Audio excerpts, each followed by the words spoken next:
This is this session is entitled Shallow Crustal Processes, Landform, Evolution and Neotectonics. Now I like to invite our session chairs, Professor Harendranath Bhattacharya. He was the former HOD of this department and presently associated with the Techno India, and Professor Ramananda Chakraborty. He was our ex-student and presently he is placed in IISc Bangalore. Now I like to request our chairs persons in dais.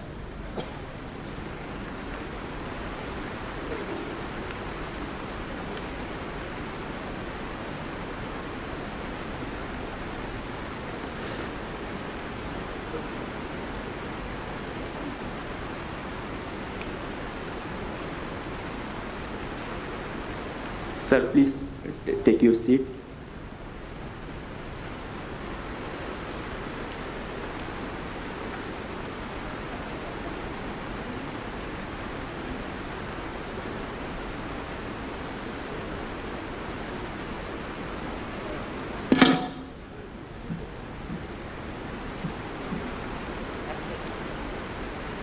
Now I request our student to formally welcome our chairs by presenting flower bouquet.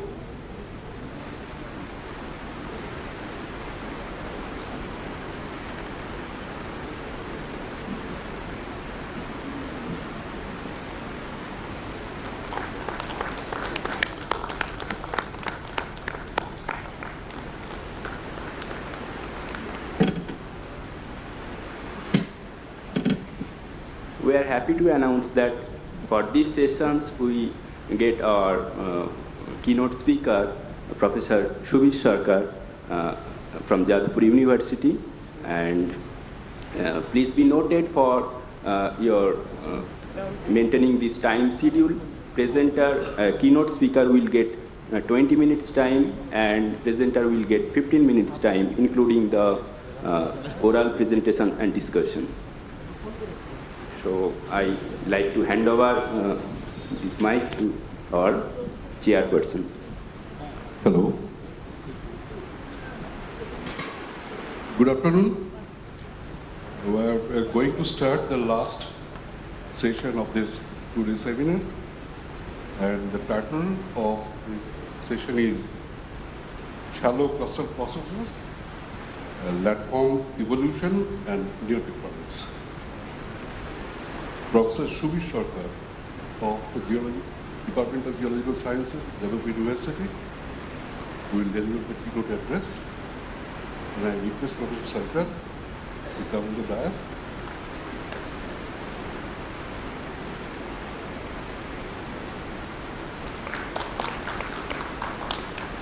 Professor Sarkar, please.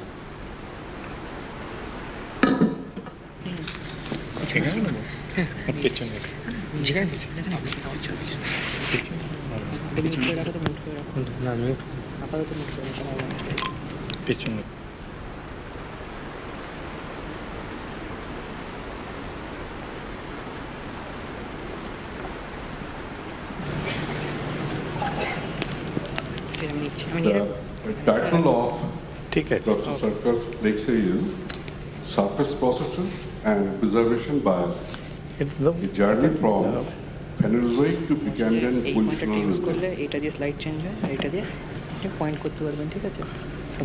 এক minute দেখে নিই।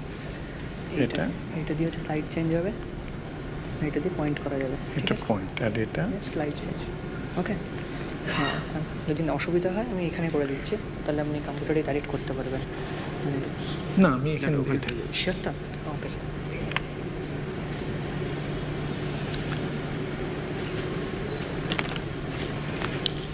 Good. Hello. Okay, I'm Professor Shubhi Sarkar from Jadavpur University. At the beginning of my lecture, I like to convey my regards to the father figure of geology, Professor A.K. Shah of this university, in fact, this Presidency College. And we, during our childhood of geology, we used to see him from very far away, and he was a man who inspired many, many scientists, geoscientists of India. So my regards to him. And today I will talk on surface processes, but not on surface processes directly, the interaction of surface process and biota, and what's their role in sedimentology. That I will discuss, okay? So,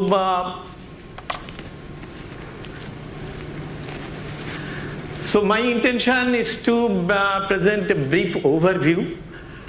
Second thing is share my observation made both field from modern and ancient environment, and acknowledge my proud inheritance, my association with Jadavpur School of Sedimentology.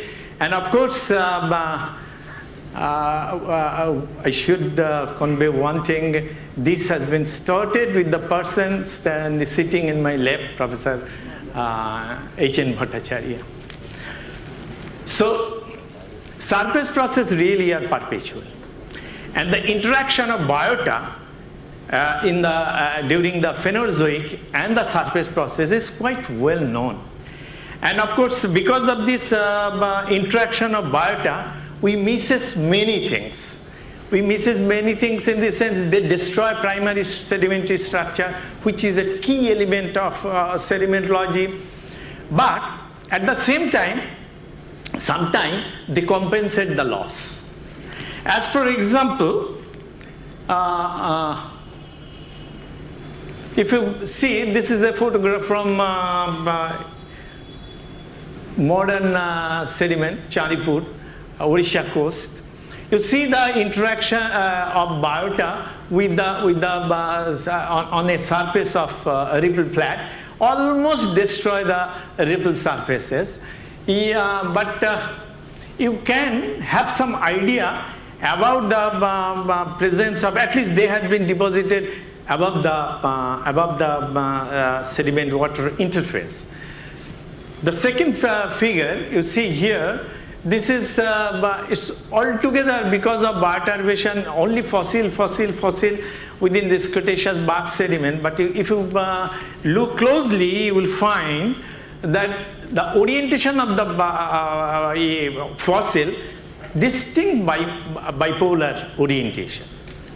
The third figure, it is from Bhuj formation Cretaceous of Kutch. It's no structure, nothing is present, only a massive sandstone with plenty of bioturba. This indicate that definitely there was bioturbation, and the sedimentation process definitely was slow. Anyone can tell it is at least not quantitatively, but qualitatively one can speak out that, okay, the sedimentation during that period was very slow. But this interplay between the biota and the surface process is largely unknown in Precambrian. During the Precambrian, of course, there was biota, but they were microbiota. So now, during this deep time processes, microbes appear on Earth largely around 3.5 billion years ago. And then the Earth became a biological planet. And then there was many interaction between the surface process and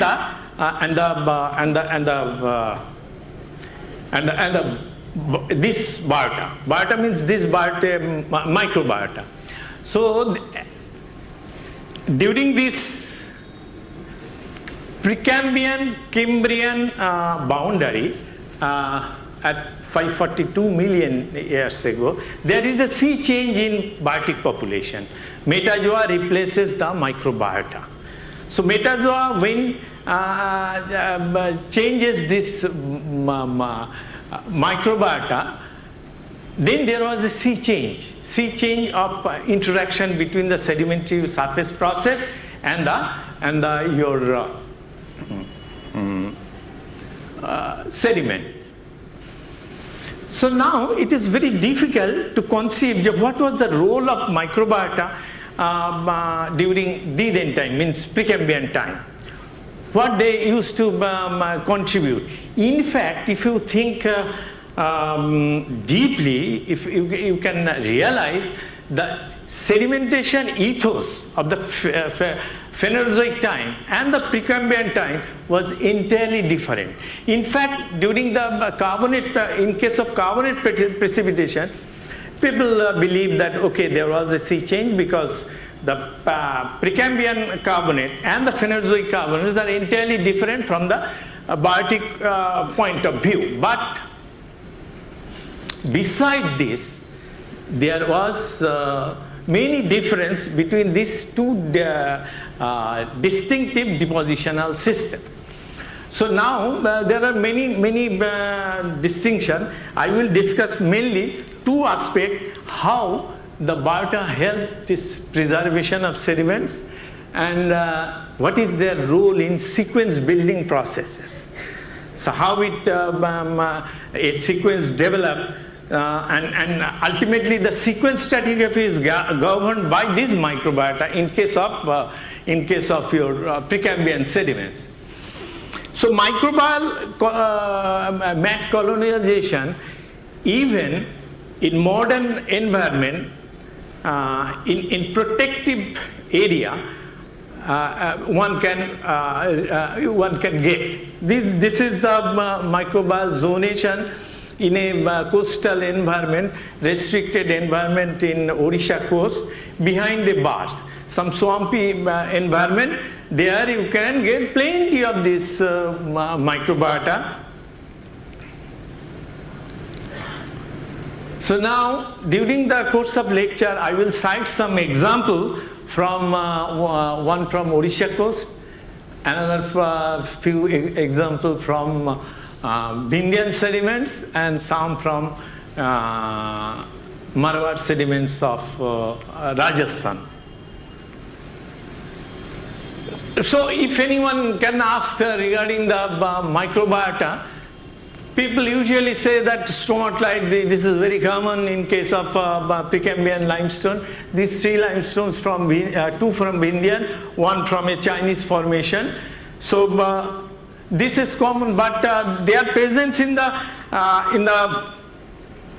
siliciclastic sediment, terraneous sediments, is difficult to establish. But you see, there are their interaction can produce different types of texture, structure, which are difficult to explain in case of Phanerozoic sediment. Here you see there are some sand clasts. These sand clasts form in well-sorted sand, within well-sorted, which is difficult to form. This sand clast, even the sand cluster curved. So this here if you see, load cast is formed within the well-sorted sand, and this within this part, you see this is this ripple is not the sedimentary ripple. This is just, this surface has just covered the ripple surface and mimic the underlying surface. So that's why that ripple came into it. This is basically called as palimpsest ripple. It is not original ripple. So this sort of structure in well-sorted sandstone is difficult to explain. In fact, unless and until during my master's or even my PhD, I was not aware how this structure formed. In a well-sorted sandstone, you are getting so many sand clasts. So it's really difficult. Here you see some, in case of carbonate, there is no confusion, because in carbonate sediment, early diagenesis is very strong. That's why sometimes direct preservation of microbiota, same algal filament, bacterial filament, they recognize. So people can easily recognize. But in case of siliciclastic sediment or the terraneous sediment, it's difficult, because usually the microbiota get losses or disintegrate or decay during the immediate after deposition. That's why direct preservation is very difficult. So these are the cracks from different Precambrian formation. And you see these cracks are all within well-sorted sandstone, which is impossible. So a non-cohesive sand, or how can a cohesive material can give you a crack? If you make a crack within a sandstone, immediately it will be just vanish. It cannot be preserved. So, but this numerous types of crack, many of these crack, particularly this one, this is a typical name, it has Manchuriophycus, but this crack many times in literature reported as trespassing. But these are basically cracks formed on sand surface in the Proterozoic time. So these are some figure from a modern sediment from North Sea, and you see this sand actually it make cohesive because of some secretion organism, microbiota secrete EPS. EPS means extra polysaccharides. This is a complex protein, and they make the sediment. Here, some you see some of the sand. This sand has been enclosed within a. They form a coating by the secretion of this EPS or extra polymeric substance. This is the sand. This is not work of mine. This is the work of a German team. They prove it that this sand basically make them cohesive by the presence of this extra polymeric substance or EPS.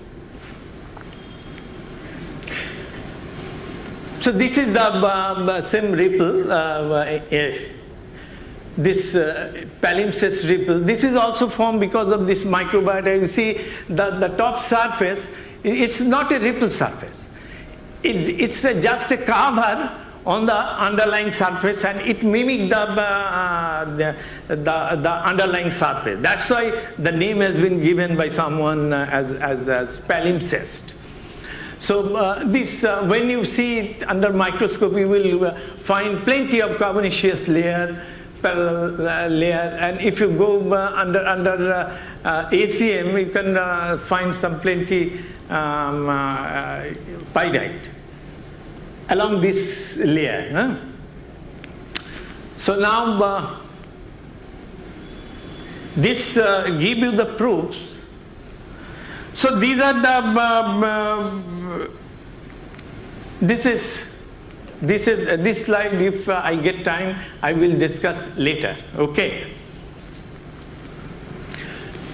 So what is the role of this microbiota in Precambrian sediments? So I noticed one structure has been published in 1974 by Friedman and Sanders in a international sedimentary petrology, then sedimentary petrology, that is called setup. It's almost look like a flute, but flute generally present on the undersurface, it forms on the top surface. So that's why Friedman has given this name setup, just opposite to flute. So he then give this structure's name as setup. Okay, so now setup. So after that, when I joined in sedimentology, I have a question of why this structure never reported from rock record. So when I started field work with my student with different modern fields, particularly in eastern coast of India, I noticed that plenty of this structure form in modern days, but they are absent in ancient rock. There is no record of settled in ancient rock record. So that's why this structure never reported in any common sedimentary book. In the book of Friedman and Sandler, they have mentioned like all, but never ever you see any common sedimentary book. But this structure is very effective. Effective in the sense, this structure form in the sediment-water interface. You see, in sedimentology, particularly the structure which form in the sediment-water interface, they are difficult to preserve. I know here present Professor Tapan Chakraborty reported some beautiful adhesion ripple form in sediment-water interface. People sitting in outside India, I met some of the people in different times, they mentioned that paper. There's some beautiful photograph from possibly a sandstone from Pranita Godavari Valley. So, because the structure in the sediment-water interface is difficult to preserve. But this structure is abundantly formed in modern environment, but never in the. So I tried to find whether it is possible. Then one realized this structure I got from Sonia sandstone in Marwar. So Sonia sandstone, there this structure is preserved. So these are the setup from eastern and western coast of India. And this advantage of this structure, who are not sedimentologists, sometimes directional structure is difficult to get. Even if you get some crossbedding, from there getting the direction of flow, sometimes it is difficult. So, but this, if you recognize this structure in the rock record, it is very easy to identify the directional structure. Because the structure you see a form like this, there is a flaring end, as it is in case of fluid, and there is a stiffer end. So flaring end give you the directional structure. So then when I first recognized this structure in 2004 or 5, so then these are the this set of structure from Vindhyan rocks, Upper Vande sandstone. Plenty of where they present, that is one advantage. Where you are getting a structure, only one structure, in case of sedimentology, if you consider only one structure, it may be or may not be. But when you are getting it in swamps, that is important. So that is one advantage of this structure. So I got this two type of structure. Then I, okay, it can be preserved. But why they are preserving only in Precambrian? So I came back to the modern environment. These are the advantage of this getting easily, anyone can identify the paleocurrent direction and all these. So that for a sedimentologist it is very easy. But as for example, a geologist not getting a primary structure very straightfully or trough crossbedding on the bed surface, it is difficult for them to measure the direction. Okay, so I thought that there must be some reason. So I noticed that the structure formed on the backshore on a swamp area, there is relatively restricted. You saw microbiota is rare in general environment, but microbiota abundantly present in case of modern Shark Bay or even Yellowstone Park. These two things I have not seen, but I have read in book and there are many papers on it, because for developing the microbiota you need some environment, caustic environment.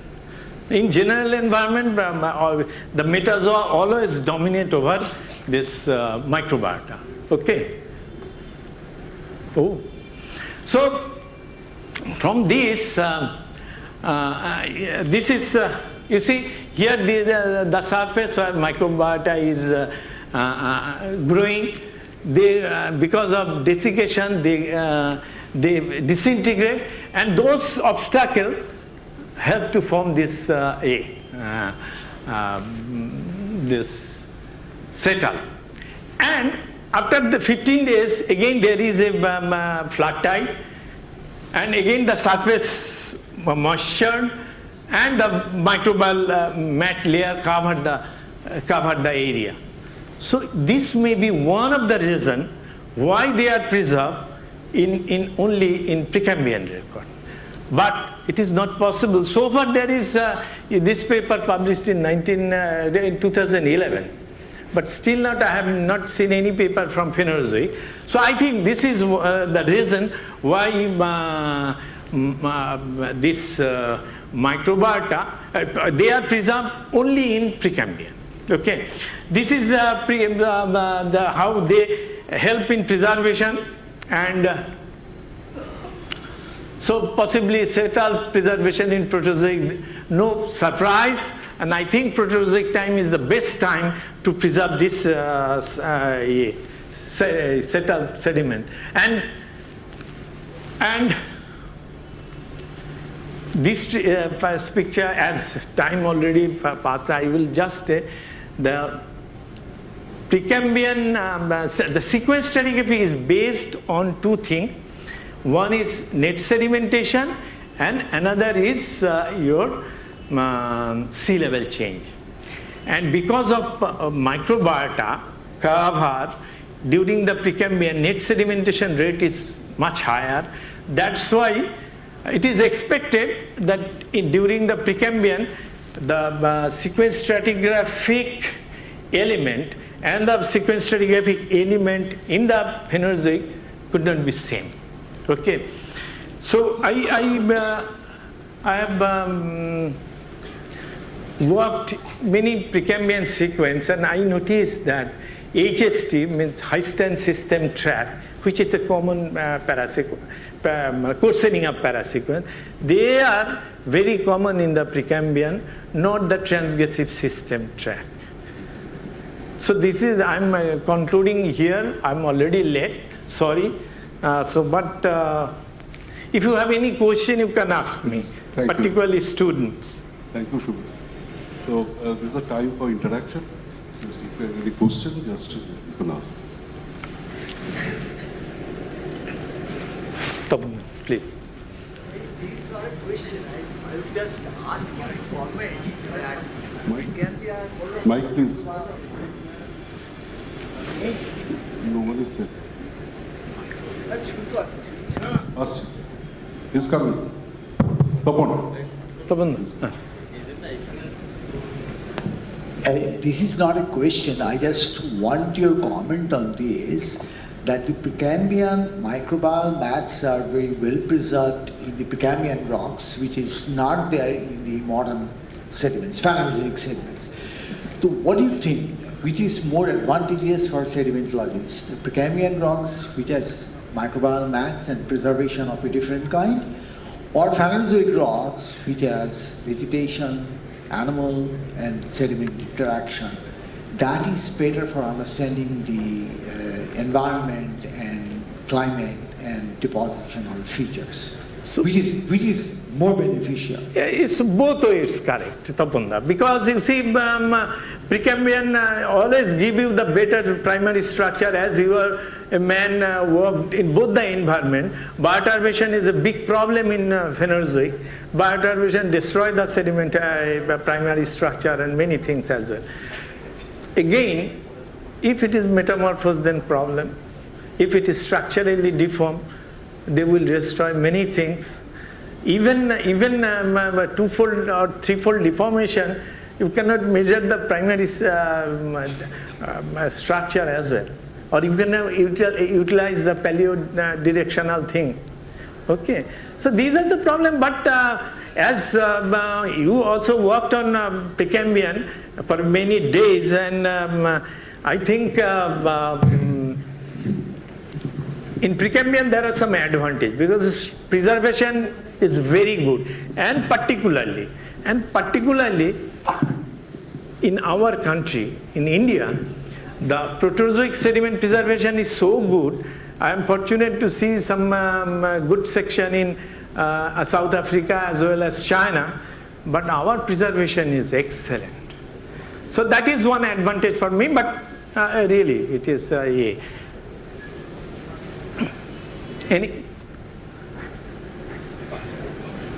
Is there a question?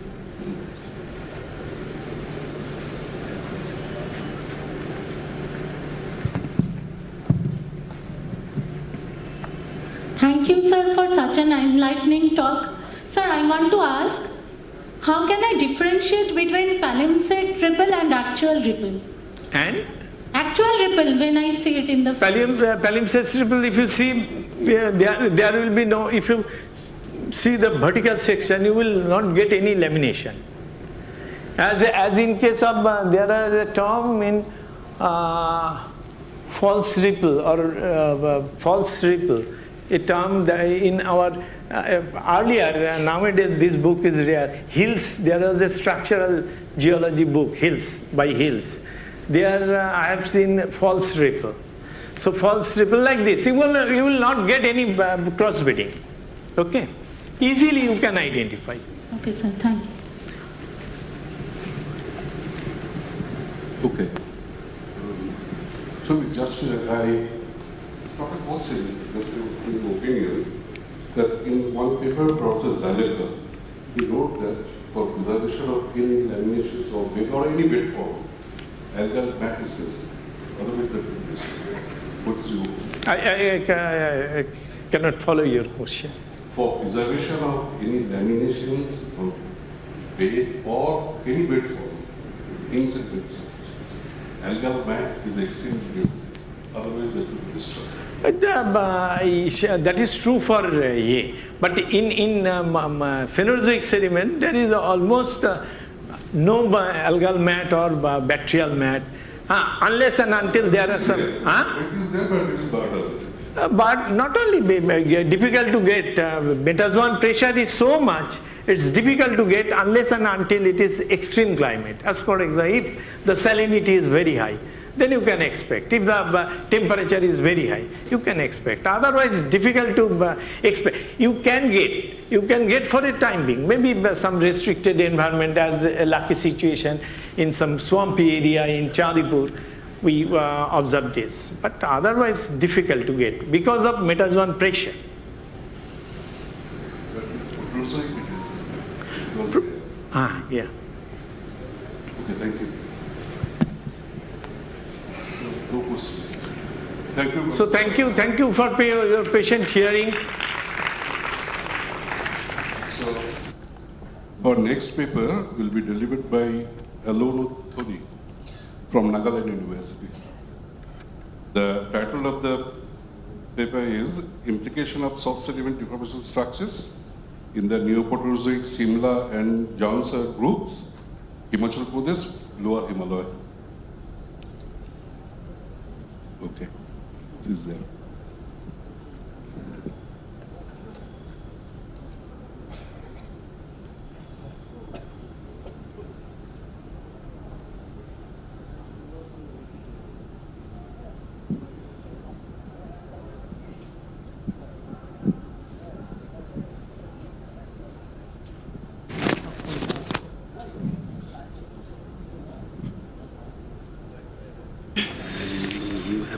No pockets.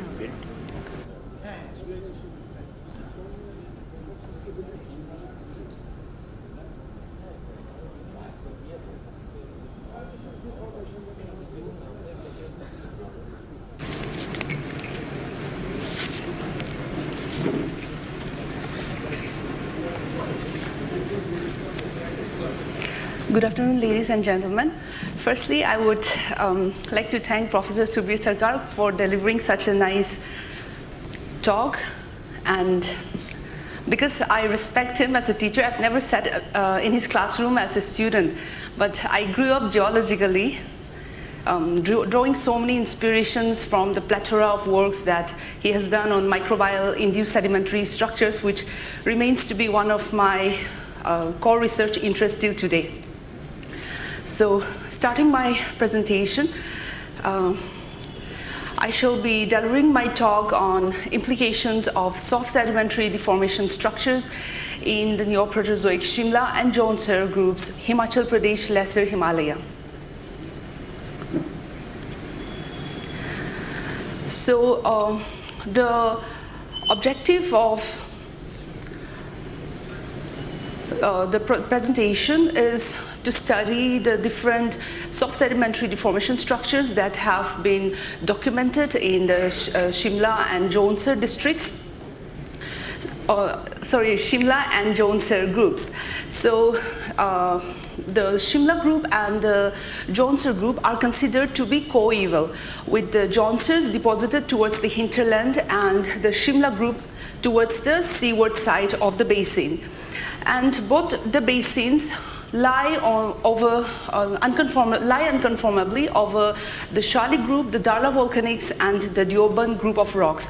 And they are unconformably overlain by the Blaney formation, the cryogenian Blaney formation.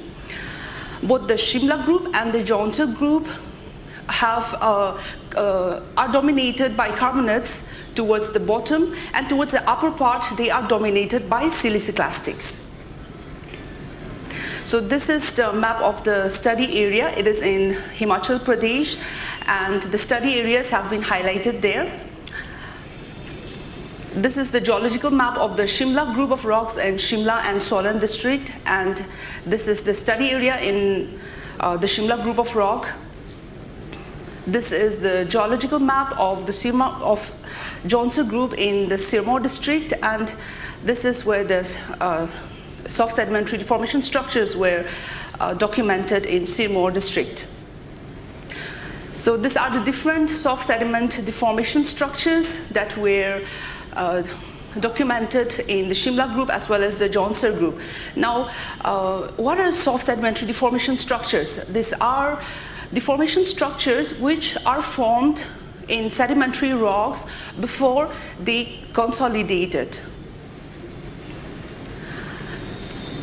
So the first is convolute laminations, and here you can see that this is from the Shimla group, and these are the convolute laminations from the Jaunsar group. You can see that all these laminations are crumpled in between, but they are bounded by undisturbed strata both below and above. These are slumps from the Shimla group and the Jaunsar group. You can see that there has been slumping that has occurred in the rocks. These are lode structures in the Shimla group. You can see the finger-like projections from the underlying sediments. Even here in the Jaunsar group, you can see the lobe-like structures, the lode structures here, and then finger-like projections into the overlying bed. These are the flame structures. Then bowl and pillow structures. So here you can see that they are lobe-like structures within the sandstone beds, both in the Shimla and the Jaunsar group. Then kink bands. So you can see that they have an angular hinge and almost straight limbs in both the examples from the Shimla and the Jaunsar. Here also you can see the kink bands here. Then recumbent fold. So you can see that the fold are almost overturned, and the axis is almost horizontal. And one important thing about the SSDs is the presence of chaotic beds within undisturbed layers. So these two photographs are from the Shimla group. You can see that there are chaotic beds here in both these photographs, and they are sandwiched between undisturbed laminated siltstones. Here is also another example from the Shimla group, chaotic beds and undisturbed beds both below and above the disturbed beds. These are chaotic beds from the Jaunsar group. You can see the chaotic bed running across, and it is also sandwiched between undisturbed laminated siltstones. So here also you can see examples of chaotic sediments here sandwiched between undisturbed beds. And this SSDs have not only been seen in the field, but microscopically it is also visible. So these are the photomicrographs of this SSDS bearing siltstones of Shimla group. So you can see that there is a deformation that took place, which is visible on a microscopic scale. You can see kink bands in the second photograph here.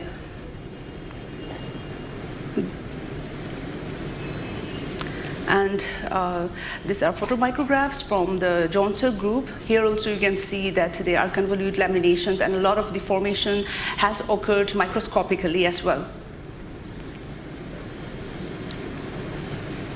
So to conclude, most of the sedimentary, soft sedimentary deformation structures that we have seen here have occurred because of sediment loading, reverse density gradient, slope gradient, or gravity related triggers, or tectonism or seismic related triggers.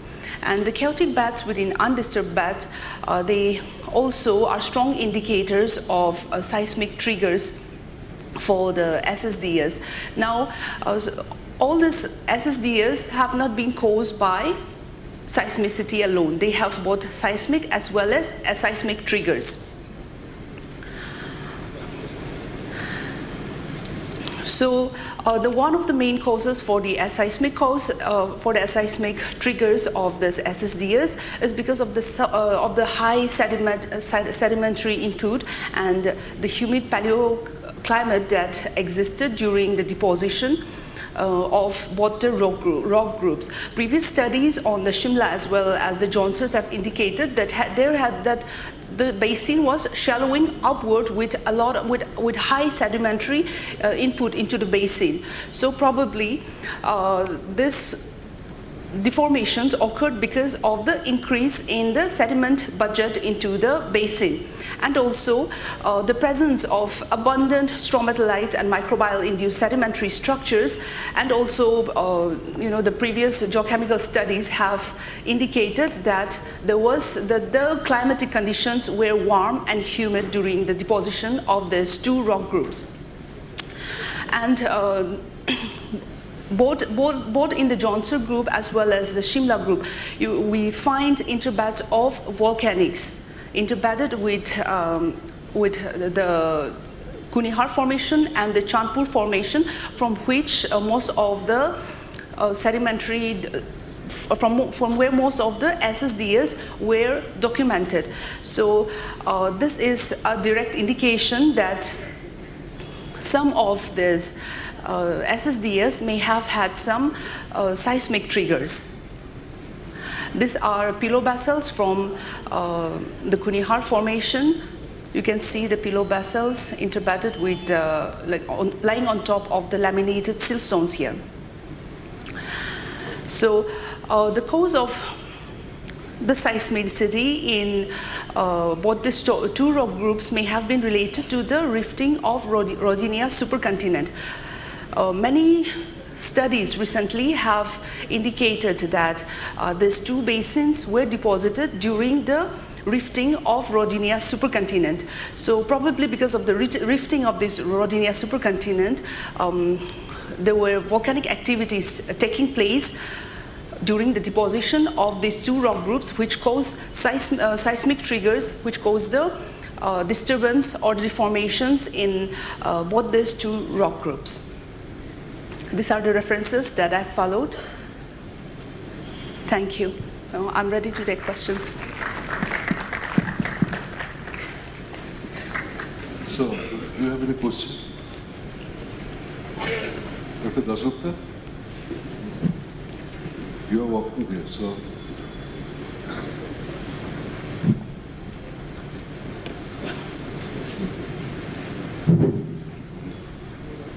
Dr. Thori, Yes. Very glad to see many photographs from lesser northwestern Himalaya. Now, I think that is what I'm thinking. I've Okay, not sir. studied that area directly. Okay. Some of the structures could be secondary due to shearing. Some Okay. of the structures that you have shown, because the impression of the asymmetric folds, Okay. they are very good proof of shearing. Okay. So some of the Okay, that point, I think. Yes, sir. that It in may that be point- possible because some Both sections parties are. the king pens. So it's shown the Yes, and then some of the in some cases we saw axial planar cleavage, slaty cleavage developing. Okay. Those are very much secondary structures. Okay. Okay. Yes, sir. That may be possible. Okay. This Yeah. point I would like. Okay. Thank you, sir. Thank you, sir. I'll keep that in mind.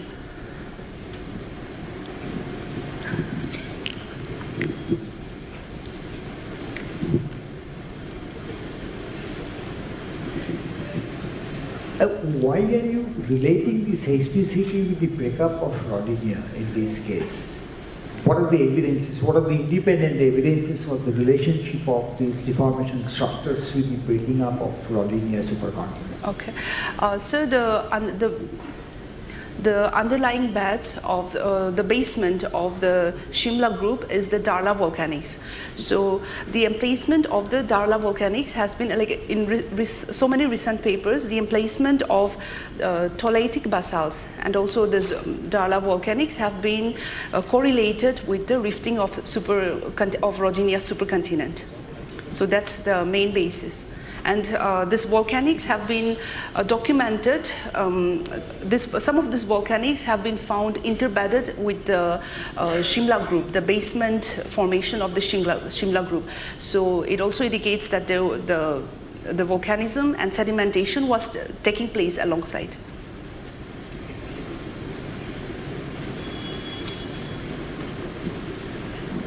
So I have one question. Okay, sir. You have shown so many structures. Yes, sir. But I think the best one is the convolutes. And you are fixing earthquake. Yes, the sir. triggering agent. Sir, not only earthquakes, there are seismic triggers as well. It is related to tectonism. Yes, sir. That seismic shocks are generated from tectonic. Yes, sir. You know, there are at least 21 triggering agents which can produce these resistances. Okay, sir. Convolutes. Yes, sir. Yes, So sir. how you are negating all those processes, all those triggering agents? Only you are fixing that seismic. Like I was saying, there has been volcanism involved along with the going on parallelly with the deposition. So yeah. Instead, just you go through the details. Okay, sir. Yes, sir. I'll do that. Yeah. Thank you. It's a good work. Just you Okay. carry on. Okay. Thank you, sir. And you should mention the rock types. You know, I think it's a little bit metamorphosed. So Yes, sir. They are meta sediments.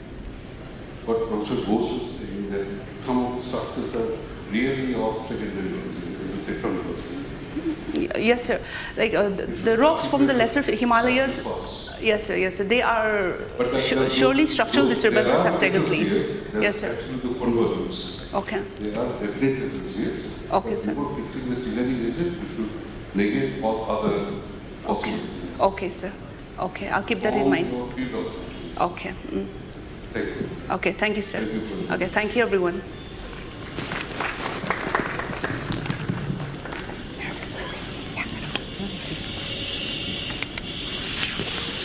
Okay. The next paper will be delivered by Javed Iqbal. And he will be talking on morphotectonic analysis in part of Udaipur district, Rajasthan, using geomorphic indices.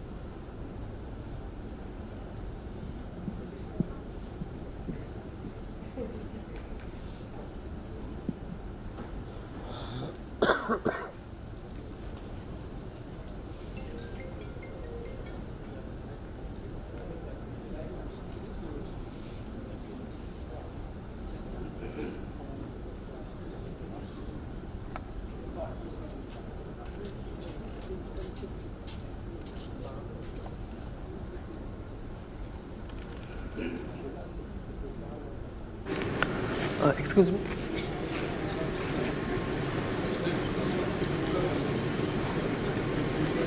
The slides changes this one. Okay. Thank you. Good afternoon, everyone. I'm thankful to this organizing committee to give me this opportunity to present over here. My presentation is a morphotectonic analysis in part of the Udaipur district. Actually, the basis of this study is based on the Professor Wu et al. Has given the idea about this GPS measurement in 2007 to 2011 suggests that the Udaipur blocks is moving 49 millimeter per year towards the northeast direction. Actually this is the intercontinental part, the Udaipur area, and the intercontinental deformations took place in Indian plate due to the collision between Indian and Eurasian plates. And the Roy and Jacker also said that this intracontinental deformation is responsible for the release of strain along the major faults. It is a stable cratons like Udaipur. Here the geomorphic indices has been used to understanding the landform response of active deformation process, and this is a reconnaissance tools to differentiate zones about the active tectonics. Mainly for the study of the morphotectonic analysis, the drainage pattern is very much influenced by this active tectonics. So we have analyzed the main river. The Ahar river is passing through this region here. Here the study area. This is the Ahar river passing through this region.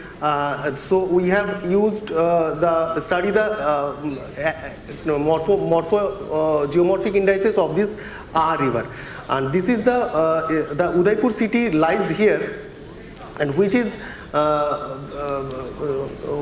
very much well-known tourism, and so and this tourism is also directly related to the economy. So for the development of this economy, we have to attract the tourist. So for the attraction of the tourist, we have to develop the cities also, and so we have to study the tectonic activity of the area, and here the morphotectonic analysis has been carried out. We have subwater set, 10 subwater set has been divided here for the study. This is the map. It is from extracted from GSI, and where mainly there are two major belts. That was the Bhilwara belts and the Udaipur Jaral belts, which is lies in this Aravalli supergroup, and the Udaipur Jaral belts exposed as the inverted V-shaped area with the tapering end of Nathdwara. And northwest southwest trending this Udaipur, and this is the lineament of the Rakhavdev lineament, which is intersected between the older. These are the older and these are the younger sequence of the rocks, and these are the Udaipur Sandarbur, northwest southwest. These are the Udaipur Sandarbur lineaments. It is a contact between the Devari and Udaipur. These are the Devari and Udaipur group of the rocks. And northeast southwest trending Chambal Jamnagar lineament. These are the lineaments which is cross-cutting the Rakhavdev lineaments. And Darwal and Jogiawan lineament. This is the parallel lineaments which is contact between the Balicha formation and the Udaipur group. And the lithologically, this area is mainly metavolcanics, conglomerates, dolomites, phyllites. These all the group are mainly chlorides, schist, chloride, schist, like these are the. And this region was active zone of sedimentation, distinct tectonism and repetitive magnetism during the end of the Mesozoic, according to Buckley-Wall and the Ramaswamy. And we have taken the methodology as the drainage network has been delineated by two methods. We have used a survey of India and also by the extracting from the SRTM dam. And the geomorphic indices of various geomorphic parameters like SL, stream length gradient index, valley flow width to valley height ratio, hypsometric integral, mountain front sinuosity, asymmetry factor, all such these has been computed. And then the relative index of tectonic activity has been computed using all these parameters. And then for cross-checking the stream deflection and lineament analysis also, and also the field evidence has been carried out. This is the stream length gradient index, where SL and these are the formula has been used, where the DH is the elevation differences of elevation between 2 points, and DL is the length of that stretches, and L is the total length of the stream. And we have found we have seen that if the SL value is more higher than the area is, we can say that the area is tectonically active. But in some cases, in the soft sediment, the SL value may be low when it is a strike slip fault happened there. And according to this scholar, SL value has been classified into 3 classes. In these classes, our study area, all the subwater set has fallen into class 3, whereas if we have classified in this relative classification, then we have classified SL value up more than 200 and 200, 200 and 100. In this relative value, this area is tectonically more active as compared to the other.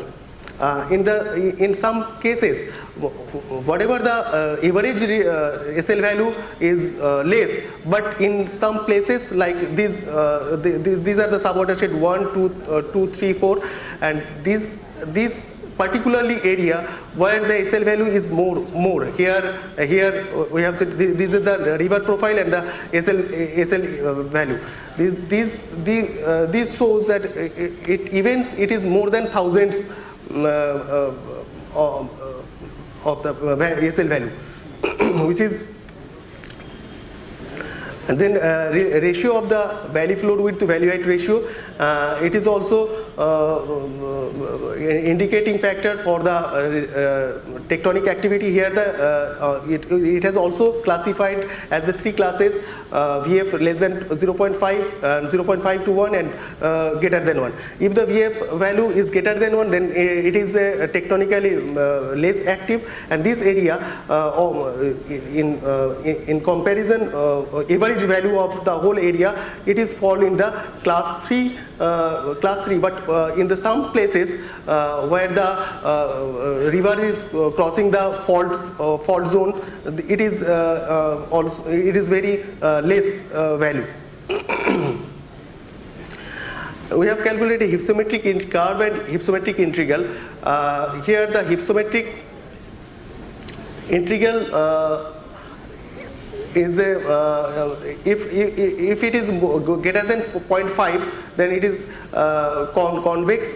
Hypsometric curve convex upward, and if it is 0.4 to 5, it is concave convex, and this one is if the value is more, then the 0.55, and if it is concavo convex hypsometric integral, then it is value is 0.4 to 0.5, and if it is less than 0.4, then it is a concavo convex. That is it is a youthful stage, it is a mature stage, and it is the old stage here.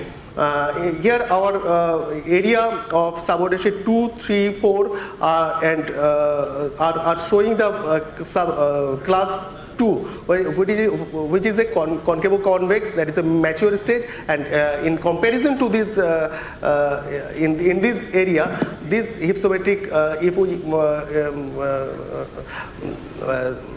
classify this based on the relativity, then this area is showing the more active as compared to the other.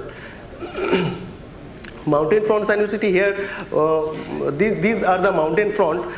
Here mainly the 800 meters of the elevations has been considered as a mountain front, and the gap of this elevation of the highest and the base is about the 300 meters. Here the mountain front in this zone, it is about class subwater set 2 is showing in one mount, there are two mountain front, where the one mountain front showing the 1.08, and the LMF is the length of the mountain front along the pediment or along the foothills, and the LS is the straight line of the mountain front. By this calculation we have got this data, and although these in the average values we have got the class 2 of the, that is the relatively this area is tectonically more active as compared to the others, in where the in particularly few of these mountain front are very much straight front has been found here. Asymmetry factor is also indicating factor for the relative active. Here the asymmetric factor, we have used the AR, that is the right sides of the area of the basins from when we see to the downstream of this area. And from here to here downstream, these are the right side and divided by the whole area. Here by this asymmetry factor, if the asymmetry factor is more or less than 50, in average many researchers has shown that this is the average value of 45 to 55. If this if this value of 45 to 55 it is said that it is a symmetric basin or tectonically less active, and if the values below 45 and more than 55, then it is considered as the tectonically active. Here we have classified three classes. If is less than 35 or more than 65 is class 1, 57 to 65, and between 35 to 43 is class 2, and remaining this 43 to 57 is class 3. Here we have find out that the area is class 2 and class 3 has fallen here, and the direction is also shown at the tilting of this subaortic sheet. Basin shape is also indicated here, and this by the basin shape here we have found that the watershed 2, 4 and 9 are showing these are showing the elongated basins, which is more young in nature. TTSF value is also indicating factor. This TTSF value is means that the reverse is how much deflected from the midline of the river or midline of the basins, and this value is fall from 0 to 1, and if it is 0, okay. Oh. Okay, then here it is found that this area is more as compared to the others. Relative active tectonics, all these parameters have been compared here, and all these value, and we have classified into 4 classes. In this here this area is tectonically moderate active as compared to this area. The stream deflections, some evidences have shows that the highly streams has been deflected in highly about 7 degree, 85 degree, and these and the lineament density, we have extracted the lineament from the filtered like Laplacian Sobels and so all this method, and this shows that the western part of this area is highly dense lineament, and these lineaments are north-south trending, followed by this northwest southeast and northeast southwest. Some Bakliwal and Ramaswamy said, and some scholars says that these lineaments directions are younger in nature.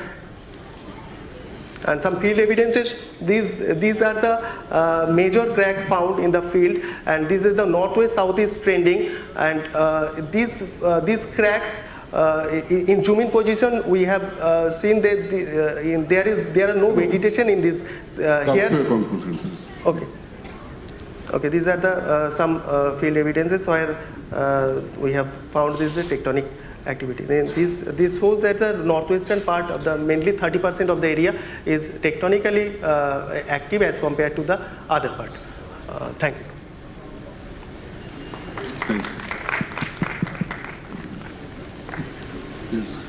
Any question, please?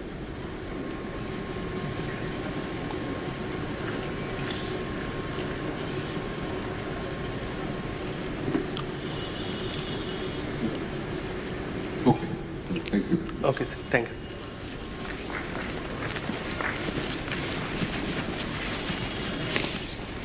Next speaker is Loksinandan Tiwari. Loksinandan Chetia.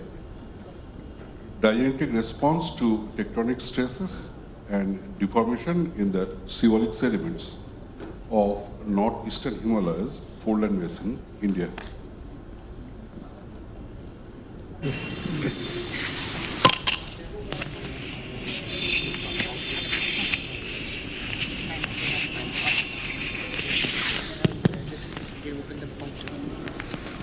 Okay.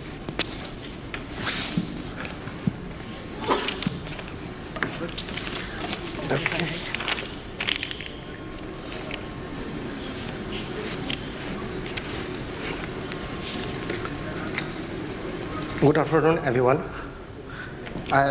Here is my presentation. My topic is diagenetic response to the tectonic stress and deformation in the seawallic sediments of northeastern Himalayas foreland basin, India. The seawallic sandstones of northeastern Himalayas in India hold critical significance for reconstructing the geological history and evolutionary dynamics of Himalayan foreland basin. These sandstones are widely studied for their sedimentological and diagenetic attributes to investigate the paleontological conditions, sediment provenance, and basin evolutions. This research investigates the diagenetic evolution of seawallic sandstone in the northeastern Himalayas and employing the optical microscopy and scanning electron microscopy to study the interreaction between the diagenesis process and the tectonic influence.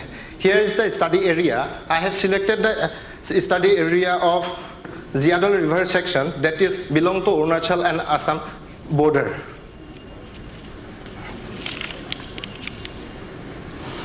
Tectonic setting and regional geology of the area. The Himalayan frontal thrust serves as the boundary separating the seawallic sequence from the Brahmaputra alluvium, while the main boundary thrust distinguishes the seawallic sequence from the lesser Himalayan sequence. Here, this is the Himalayan frontal thrust and which is separating the whole Shivalik. This portion is the Shivalik sequence, and the Shivalik sequence that is separated from the Brahmaputra alluvium through this Himalayan frontal thrust, and the main boundary thrust that is here, and this is separated the lesser Himalayans from the Shivalik sequence.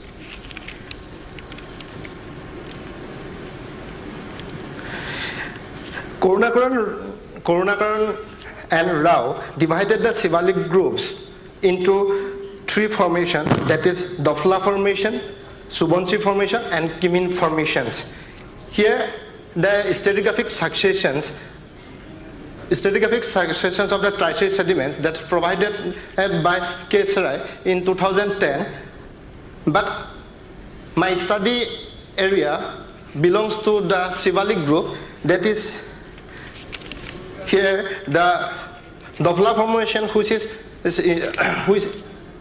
is mainly dominance of micaceous sandstone with calcareous concretions, and Subansi formation that is the highlighted by the salt and peppery texture of the sandstones, and the Kimin formation that is the boulder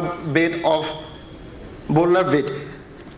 At last, after the Karunakaran Rao that has divided the Shivalik group, which is further correlated with Surma formation, Tipam formation, Namsang formation, Dim formation, and found in the Brahmaputra Valley by Dr. N. Singh in 1980.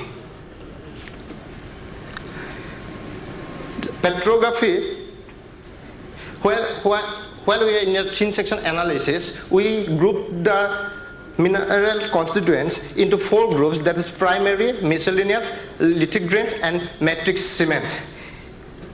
Quartz is the main dominant framework mineral that present in those thin sections. Here, quartz are divided, different types of quartz are observed, that is unit, wavy, composite, pressure, and schistose quartz. Here, some pictures, some micro photographs that showing that for under polarized light and under cross nickels, as the unit undulates of quartz are shown, pressure quartz are shown. Primary constitutes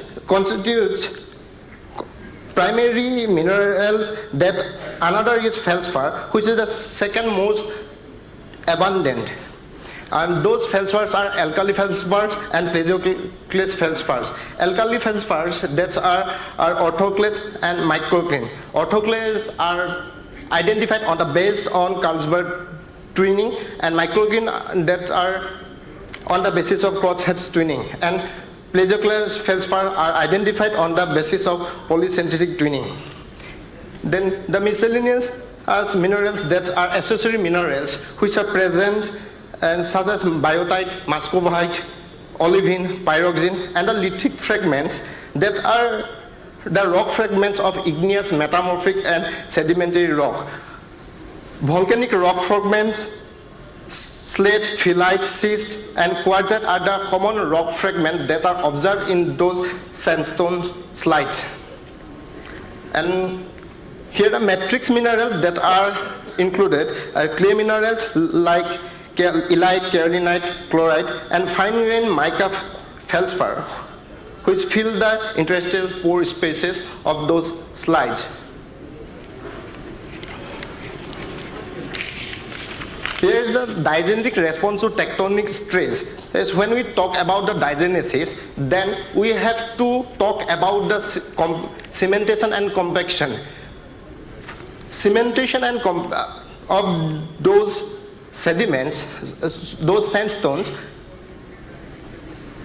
the prevalence of silica cement highlights the influence of intense compaction and flow of the silica fluids and during the diagenesis.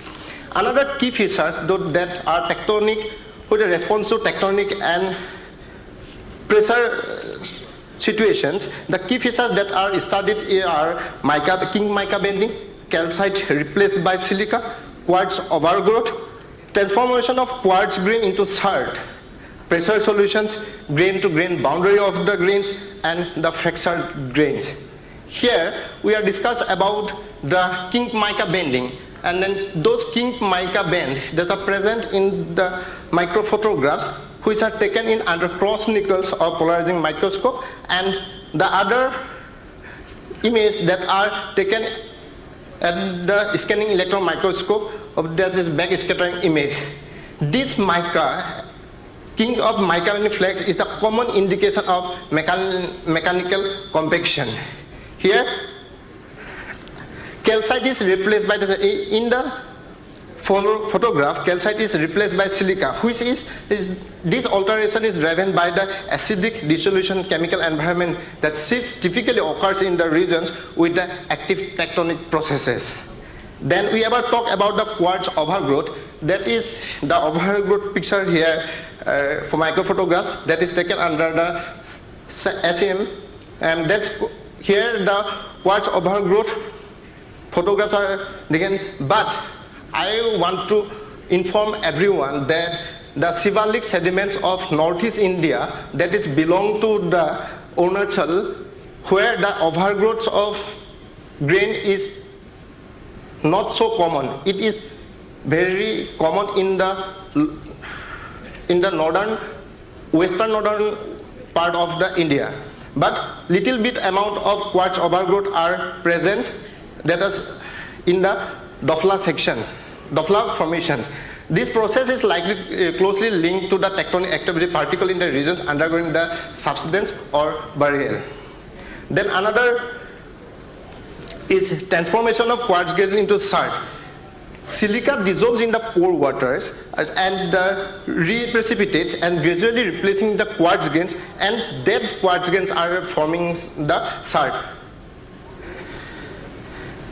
Here is the pressure solution as described. Engler and Masser, 1985, is a rock water interaction process that leads to the forming of cleavage without involving the yield strength. This process, here is the photograph, has shown a silica precipitation along the grain boundary, which is describing about the pressure solution. Here, between the mica band, silica grains are present, and there is indicating a preferred orientation of the quartz grain that are within the mica band, which indicates about the tectonic effects and grain-to-grain interaction. Here in the photograph, the parallel grain-to-grain boundary are shown here, which signify that the long and straight grain boundary always indicates about the intermediate diagenesis, according to Peterson. And then the fractured quartz grain are observed, which indicates the tectonic and the compressional stress of the area. The presence of these fractures as undulating axis mica bands, clay minerals, and the lithic fragments undergoes the role of tectonic forces and mechanical compaction in this diagenetic evolution of these sandstones. Now I would like to conclude my presentation on the key processes that are involved in these presentations.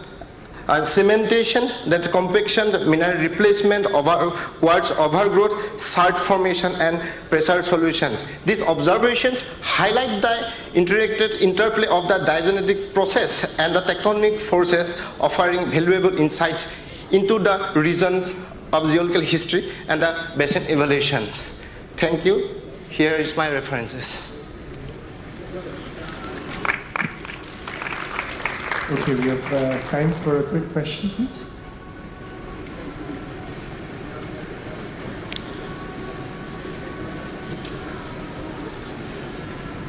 Okay, if not, maybe for the sake of running the wheel at time, so we'll move ahead. Thank you again for your presentation. Thank you, sir. The next speaker is Dr. Nivedita Chakraborty.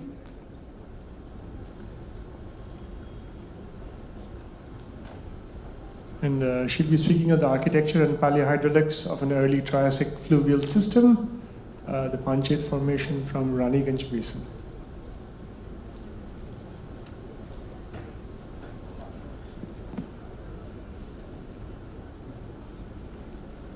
Pointer and this changer, or I will make it here so that you don't have to turn around. No, this is okay. Okay, this is for changing and this is for... Yeah, thank you. Respected Chairperson, my respected teachers and distinguished delegates from different institutions, my friends, dear research scholar and students. Today, my topic of discussion will be architecture and paleohydraulics of an early Triassic fluvial system, Panchet Formation, Raniganj Basin, Eastern India.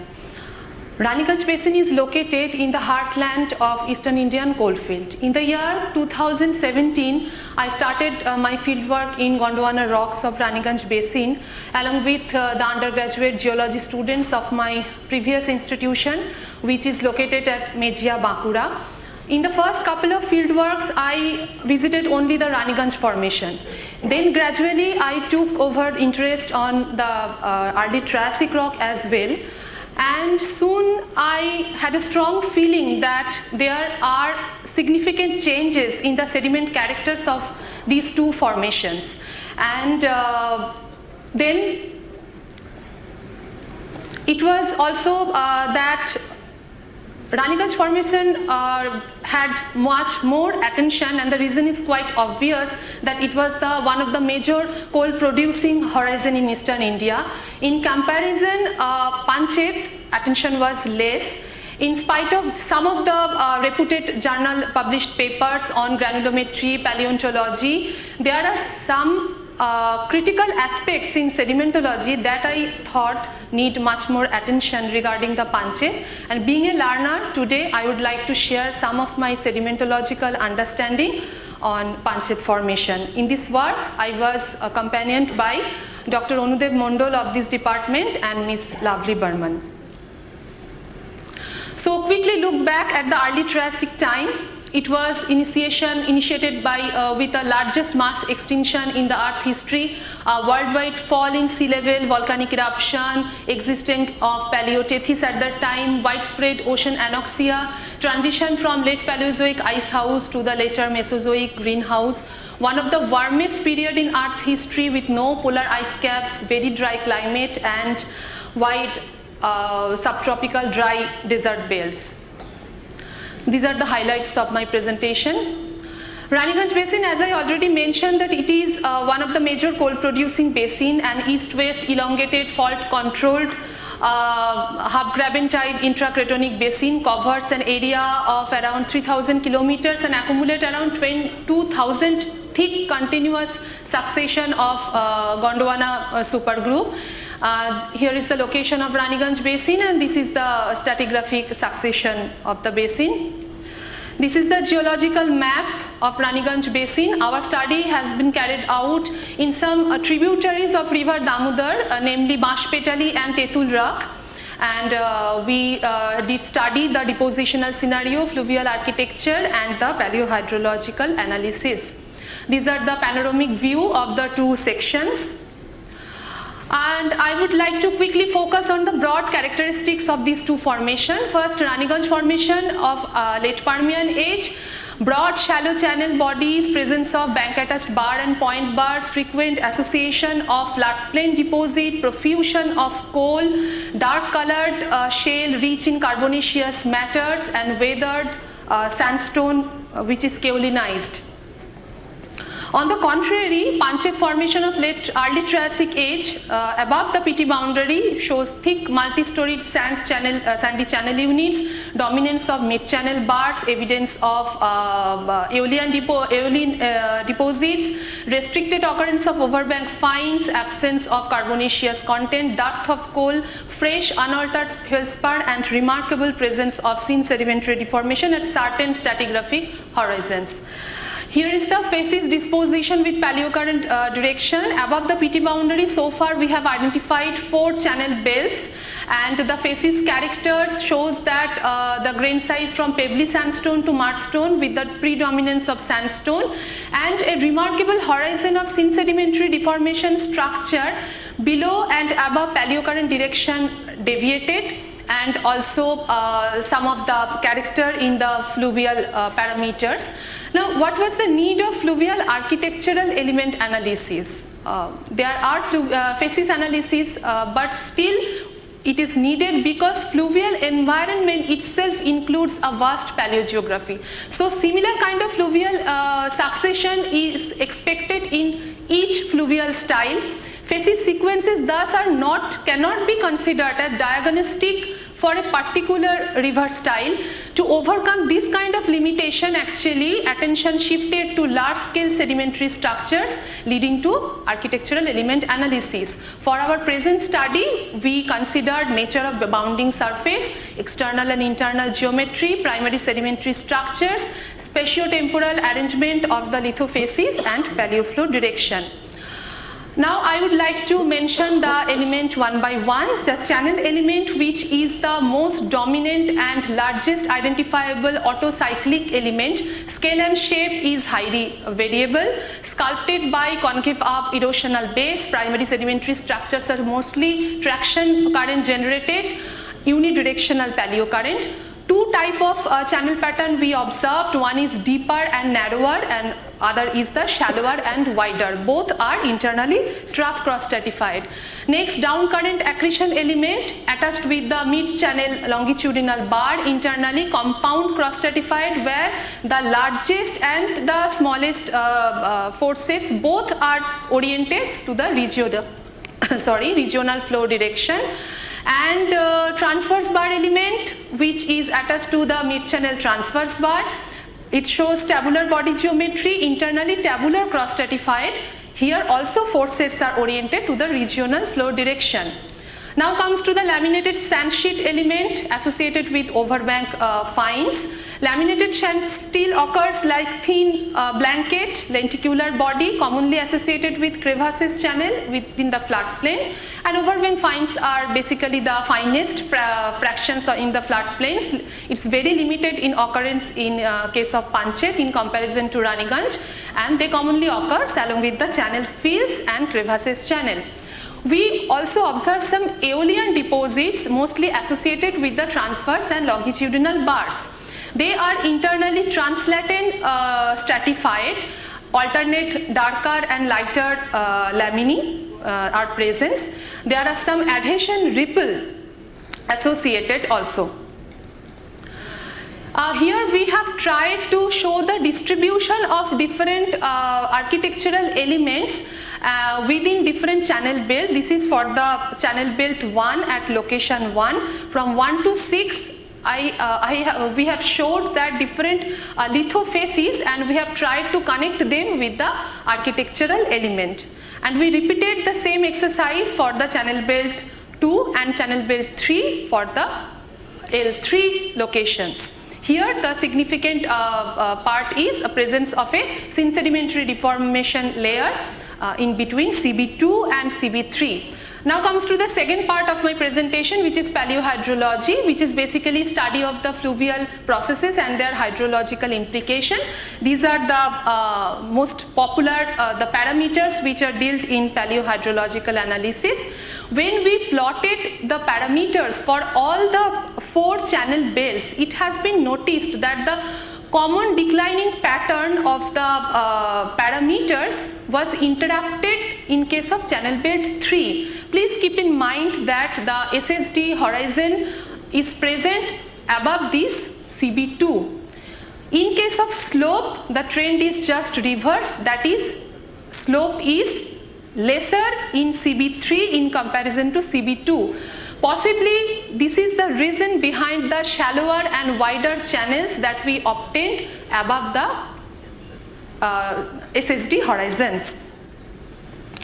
Here we have tried to place all the significant parameters in a common histogram, keeping Raniganj formation in the left.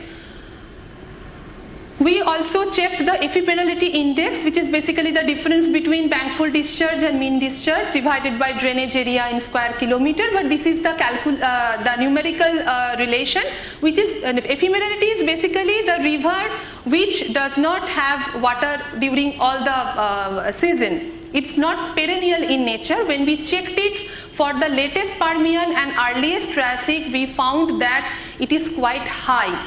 So it indicates a dry and arid climatic condition for this latest Permian to early Triassic interval. Now, if I like to summarize my presentation, then I would like to mention that a worldwide fall in sea level during the early Triassic time probably had a significant effect on landscape and climate, at least during the initial phase of Panchet sedimentation. Panchet channels were morphologically multi-storied, deep, narrow or shallow wide.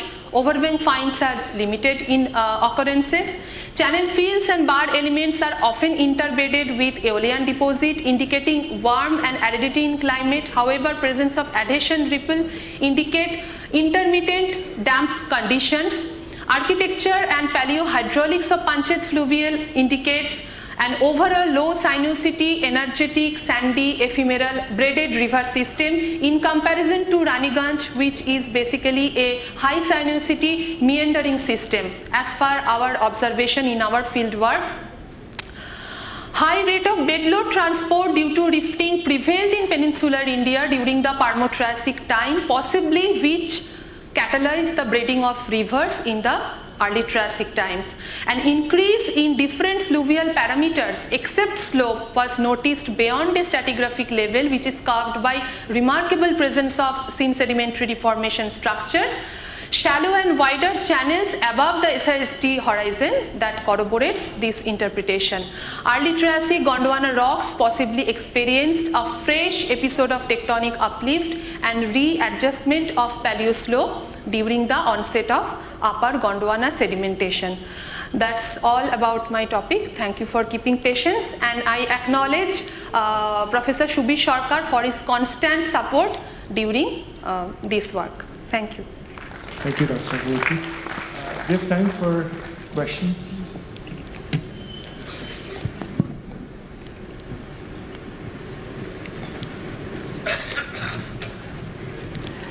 Dr. Chakraborty, will you please elaborate a little bit on two types of bar that you have recognized, longitudinal and transverse. How do you recognize and differentiate between them?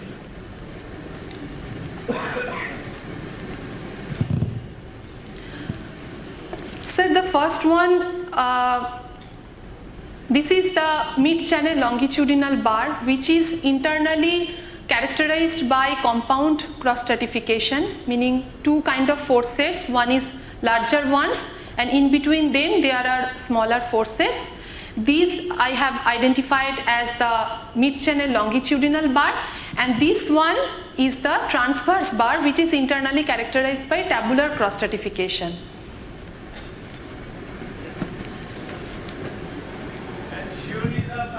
What is the difference between the two, transverse and longitudinal bar? Yes. What is the difference between the two? How do you recognize them as transverse and longitudinal? You say something is transverse. Isn't it longitudinal? Sir, actually longitudinal bar occurs along the flow direction. If we see morphologically. Or the bank of the river, is it a bank attached bar? No, these are not bank attached bars, sir. Bank attached bar and point bars are commonly visible in Raniganj formation, which is not common in Panchet. So what is the difference between the longitudinal bar in Panchet and a transverse bar in Panchet? What is a transverse bar? So transverse bar actually occurs within it in the channel part, but at an angle to the bank, and longitudinal bars are parallel to the bank. How do you know what is the orientation of local bank? Sir, for the association and the tabular cross-stratification and in kind of the compound cross-stratification, when the forces... Nowhere I have seen such classification of transverse and longitudinal bar in the geological literature. You have done architectural element analysis. Yes, sir. How do you recognize the transverse and longitudinal position of the bars with respect of the Paleogen? This is not clear in your presentation. Okay, sir, I will keep in mind and we'll try to more. Particularly in case of Just why don't you consider the channel direction, channel flow direction, main channel flow direction, Sir, and the orientation of these bars? In both the cases, the forces are in the common, in the same direction of the channel flow, sir. But Not alike the bank. In case of bank attached bar, it is high angle to the channel flow. But in this case, in both cases, they should be. in case of transverse bar, it is likely that there should be some angular relation between the main channel direction and the bar movement. I think. Okay, sir. Okay. Next one.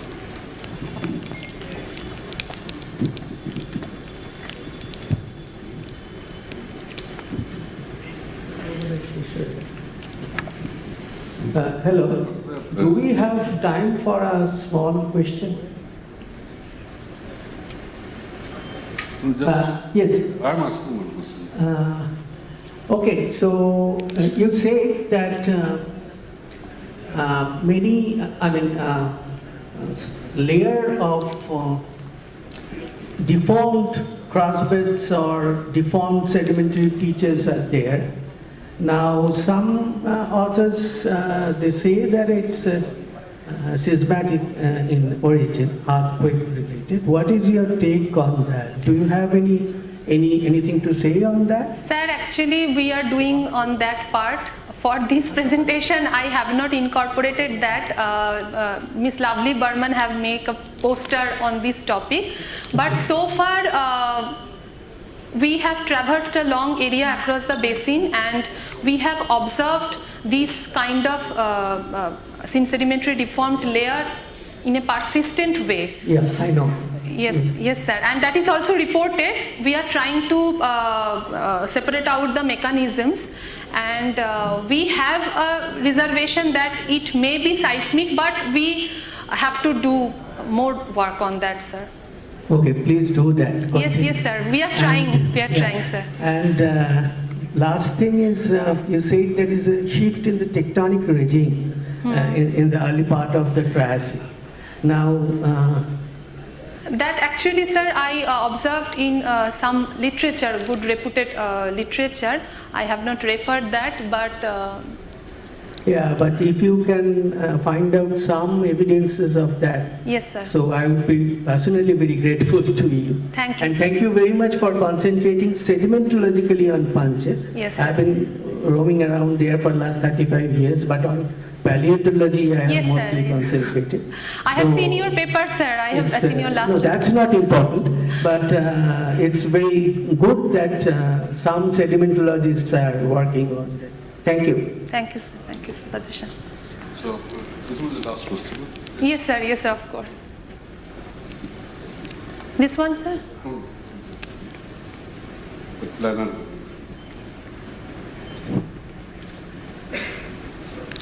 These are planar elevations. Planar means sand. Yes, sir. But is there any mark interface in between two sand laminations? Mark laminations is there? Because it's very much prominent, you know? This one, sir. Region, follow region, like that. So what is the significance of this type of laminations? Sir, actually, we noticed some kind of aeolian signature. These deposits were closely associated with some longitudinal bar and transverse bar. We were repeatedly observed. In a fluvial. Yes, and within the top part of the bar, actually, sir. Towards the top of the longitudinal bar. Do you think that this type of laminations formed at higher terrestrial? It is only sand. Sir, it may be aeolian dune. This is straddle bundles. It is pure sand with other aminophils, then... But there is no mud, sir. No. In this case, there is no mud. There is mud? No. So it is sand? Yes. Planolamitic sand. Yes. So you should expect this type of sediments at this place within the channel with higher current strength, not at the top of the water. Sir, but this may be translated strata or kind of... That's Okay, sir. I get it. Thank you. Thank you, sir. Okay, so we'll move on to the next presentation by Professor Parthasarathi Ghosh from ISI Kolkata. Who'll be speaking on a graph-based study of dynamics of the Koshi River.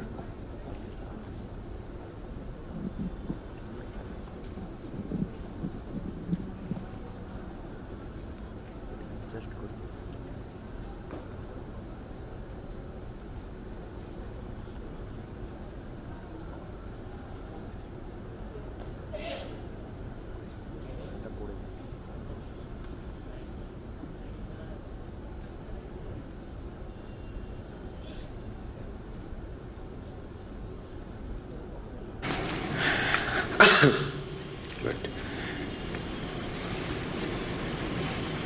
Should I start? With regards to Professor Shah, I first thank the organizers of this seminar for giving this opportunity to address here to this August gathering. And thanks to the chairpersons. Today I'm going to talk about Koshi megafan, the evolution of this feature and the relationship with the changing course of the Koshi River, and how graph theory can help us better understand the dynamics of this system. So this is the Himalayan fold-and basin, and Ganga here is the axial stream, and Koshi is the easternmost major north bank tributary of Ganga.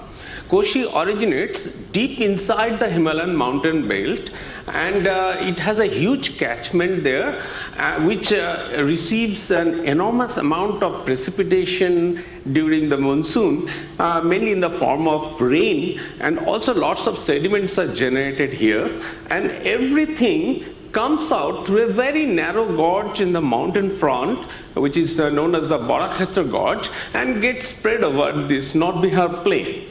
So though we call it a plain, actually back in 1960, Geddes, with the help of a very detailed topographic map, showed the presence of very large, very subdued, low relief alluvial landforms present in this region. And he suggested that they were constructed by the Himalayan rivers, and the cone that is associated with the Koshi River is known as the Koshi megafan. It is quite large in size, slightly convex up in transverse section, and dipping very gently towards south. Now this region is extremely flood prone, and it is well known for recurrent major floods, and these floods have been attributed to the changing course of the Koshi River. So back in 1966 and again in 1987, workers have tried to document the pattern of course change of this river, and according to this map, Koshi earlier used to flow through the eastern part of the megafan, then it gradually over the years it shifted towards west, and since 1949 it is flowing along the western margin of the fan. And why this is happening? It has been attributed to the fact that repeated nodal avulsions are taking place very close to the fan apex. What is the avulsion mechanism? If we just consider a very schematic version of the channel floodplain system here in a flow transverse view, then you will note that within the channel the flow is much more perennial. It flows almost through the entire period of a year, and so the sedimentation is continuous there, but only during a flood water level rises and water and some amount of sediment spills over to its adjacent floodplains. So that means that with time, the channel belt will aggregate faster compared to the floodplains. And if these things continues, channel will become super elevated and the whole system is going to be mechanically unstable. At some point of time, some part of the bank will fail, water will drain out through that gap and start flowing through a new downstream path, and the river will avulse. So this is the mechanism that was considered by Mackey and Bridge in 1995 for a numerical simulation where they could successfully recreate the east to westward shift of the Koshi River, and then they ran the simulation little further to suggest that in future the river is then again going to come step by step towards east. So all the questions were answered, everyone was happy, but then something happened. What happened? This satellite image taken on 8th of August, it shows that the Koshi is flowing through its usual course, western edge of the fan, and then on 18th of August, it breached its left bank embankment and started flowing directly to the axial part of the mega fan. It was not supposed to do that. It was supposed to come back step by step towards east, but it didn't do that. It jumped directly to the middle. It was a major disaster, 15-kilometer wide sheet of water flowing. It was inundation persisted for the next 2 months. It caused incalculable loss to life and livestock, livelihood. So after the flood, people started looking at the satellite images to see the new channel that has been formed due to this avulsion. So this is a pre-flood image. When you compare it with the post-flood image, okay, where is the new channel? There is nothing new in this, nothing much different in these two. The drainage pattern seems almost identical in these two images. So what is the channel? So further investigation suggested that megafan surface, if you look at the megafan surface, there is always a persistent drainage system present there across many flood events. Even the 2008 flood, major one, did not modify it significantly.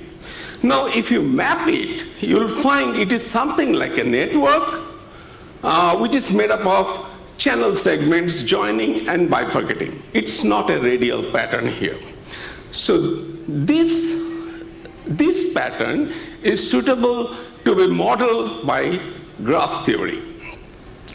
So when you model it, it looks like this. And what is a graph? Graph is a mathematical model for describing the relationship among the objects. In their term, objects are called nodes, and nodes are attached with edges, like this one. So this graph, it is a directed acyclic planar graph. It has 16 entrances, 12 exits. They are leaf nodes. Leaf node means either they do not have an inbound edge or do not have an outbound edge. And compared to that, internal nodes are the nodes where you have at least one inbound edge and one outbound edge. So we have 16 entrances, 12 exits, and 205 internal nodes connected by 337 edges. Why directed? Because these are channel segments and water can flow only in one direction. Why acyclic? Because if you start from a node and travel through the network using its directional connectivity, then you will be never able to come back to the same one. No loops. And why planar? Because everything is happening on the surface of the mega fan, no flyovers, no underpass. That is why. So with this model, you can start to answer some of the scientific questions. Like if we ask, which part of this fan surface is more prone to the flood inundation. For that, you take one entrance and one exit, and then you can compute all the routes through the network that connect these 2 points. And similarly, you can compute all the paths for all pairs of entrances and exits. So obviously these paths will pass through some of the internal nodes. There will be a large number of paths passing through some of the nodes, and there will be some of the nodes which are visited by only a few paths. So some of the nodes are busy nodes. So in a way, they have the more probability of receiving floodwaters during a catastrophic event. And if you count the paths passing through each individual node and plot them in a map, you'll see that the busiest nodes are sitting directly on the top of the path that was taken by the 2008 floodwaters. So the structure and connectivity of the network does have a role to play in guiding the floodwaters. You can ask other questions also, like if you enter through an entrance, can you go to any of the exits? Is it possible to do that? The answer is no. If you enter through these entrances, you can reach only these exits. And for the eastern sector also, it is similar. But if you enter through one of these entrances, you can access a much larger area on the fan surface and come out through these exits. So, finally, conclusions are, the drainage network is not characterized by a radial arrangement of branches where individuals bifurcate downstream again and again like a DFS. It is a network of branching and rejoining channels. Floodwaters entering the network through one of the entrances can access only a part of the network. It is not possible to access the entire network simultaneously. The part of the network that will be inundated depends on the choice of the entrance. And finally, that would mean the observed shift of the Koshi River can also be perceived as various choices of flow routing through a pre-existing network of channel instead of creation of a new channel every time due to nodal avulsions. If I have more time, you can do some more experiments with this type of, once you have this type of model, like you can ask the question, why we cannot reach all the exits if we enter through an entrance and travel to the network. Network spreads all over the surface. It is because of the certain property of the network, there are certain disconnected components in the network. That's why if you enter through the western gate, you go to the western exits only. So what happens if I have a this is because the graph, what we observe is not a fully connected one in a planar sense. So if we can experiment with a fully connected planar graph like this one, this is a synthetic one, and this was all the travel costs are computed based on local slopes. And if you develop some kind of graph traversal algorithm, then you get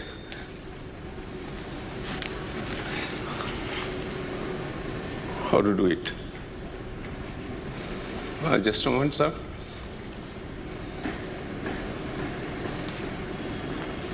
Okay, it's running. This is a simulation with a fully connected graph and with our graph traversal algorithm that we are experimenting with at this moment. So the problem, it is not a very good results are not very promising because routing experiment gives you with a fully connected one gives you all the possible routes, but not only exclusively the route that was taken by the 2008 flood waters. So the discontinuities in the structure play a role in guiding the flood waters. Thank you very much, sir. Thank you very much, Professor Ghosh. Maybe we can, as the next speaker gets ready, we can take a quick question. Yes. The next speaker is Dr. Rajeshri Bhattacharya. If you can come up to the stage and we can take a quick question for Professor Ghosh. Dr. is a very really exciting portrayal of the channel system and the result. So my question is, why this kind of disconnected network has been produced? Is there any reason for that? Is it always this kind of disconnected network of channels that characterize the megafans, or it is particular for Cauchy, or is there any reason for that? I understand that the disconnected network of channels was the reason why it took a particular path. It cannot go anywhere or not even systematically shaped. But is there any reason why the graph pattern is so, why the channel pattern is disconnected on this Cauchy megafan? Very simple answer is I do not know. Actually, what you do with a graph is you model what you can observe, and you keep on giving hypotheses and doing experiments to see what matches, what gives your answer. But it is possibly related to how the flow is. You have a sheet-like flow when avulsion takes place, and it interacts with many topographic features and man-made features there. Those things are probably much more complicated things to answer for me right at this moment. I'm trying. Thank you again, Professor Ghosh, for the presentation. It's okay?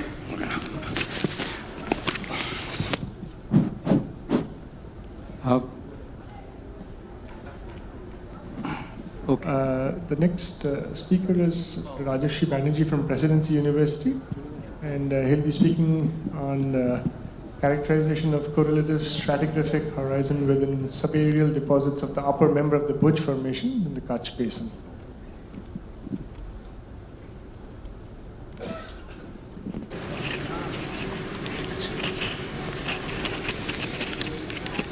A very good afternoon to everyone. I am Rajeshri Banerjee from Presidency University. The topic of my presentation is characterization of correlative stratigraphic horizon within subaerial deposits of the upper member of Bhuj Formation, Kutch, Gujarat.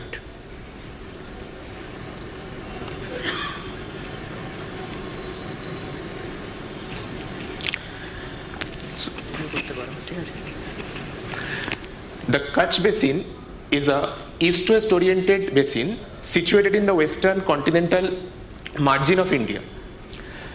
This is a lithological map of the Kutch mainland region, where we have shown the 9 localities where we have carried out our fieldwork. This is a Mesozoic, the lithostratigraphic succession of the Mesozoic deposits of the Kutch mainland region. Our present study is concerned with the upper member of the Bhuj Formation.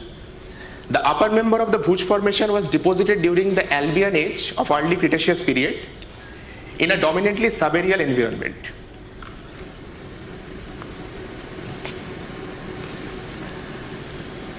The stacked fluvial deposits can be subdivided into several channel fields and channel belts based on the order of the bounding surface.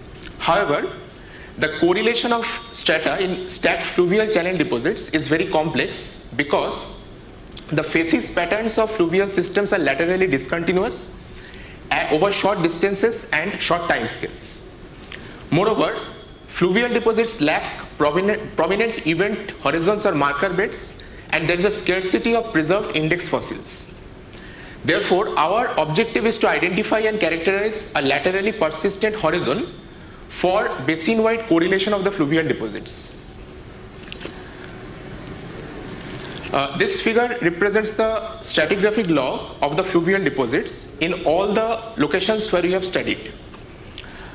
So we see that in most of the locations there are 5 channel belts from older to younger, and the top part of the 3rd channel belt in all the locations show modifications into either thick aeolian units or bioturbated units, which show extensive soft sediment deformations.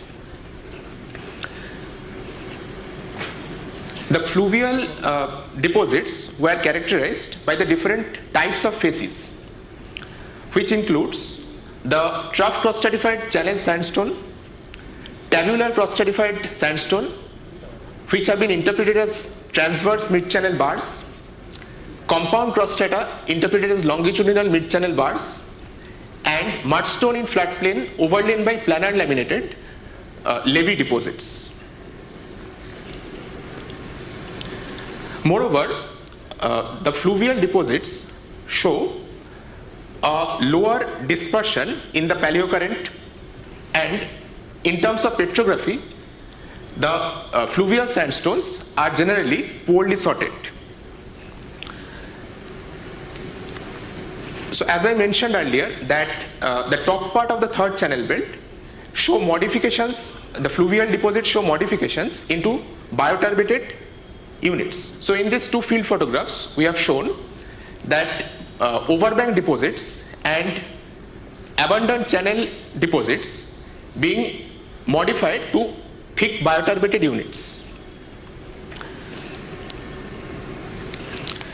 Also, as I mentioned earlier, that in the top part of the 3rd channel belt, the fluvial deposits show modifications to form aeolian deposits. The aeolian deposits can also be characterized by their common facies types, which include translated strata, grain fall and grain flow laminae, and aerodynamic ripples. The aeolian deposits the aeolian sandstone is fine grained and well sorted compared to the fluvial sandstone, and they show a wider dispersion in the paleocurrent pattern.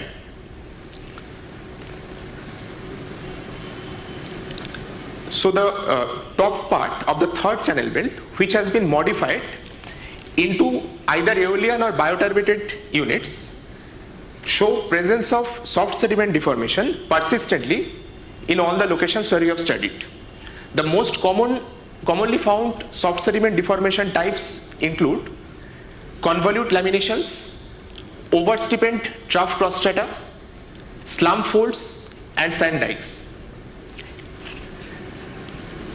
The soft sediment deformation is not restricted to the aeolian deposits, but it is also found in the bioturbated units and the fluvial channel and floodplain. So as we see that the 3rd channel belt in the fluvial strata is different from the other channel belts.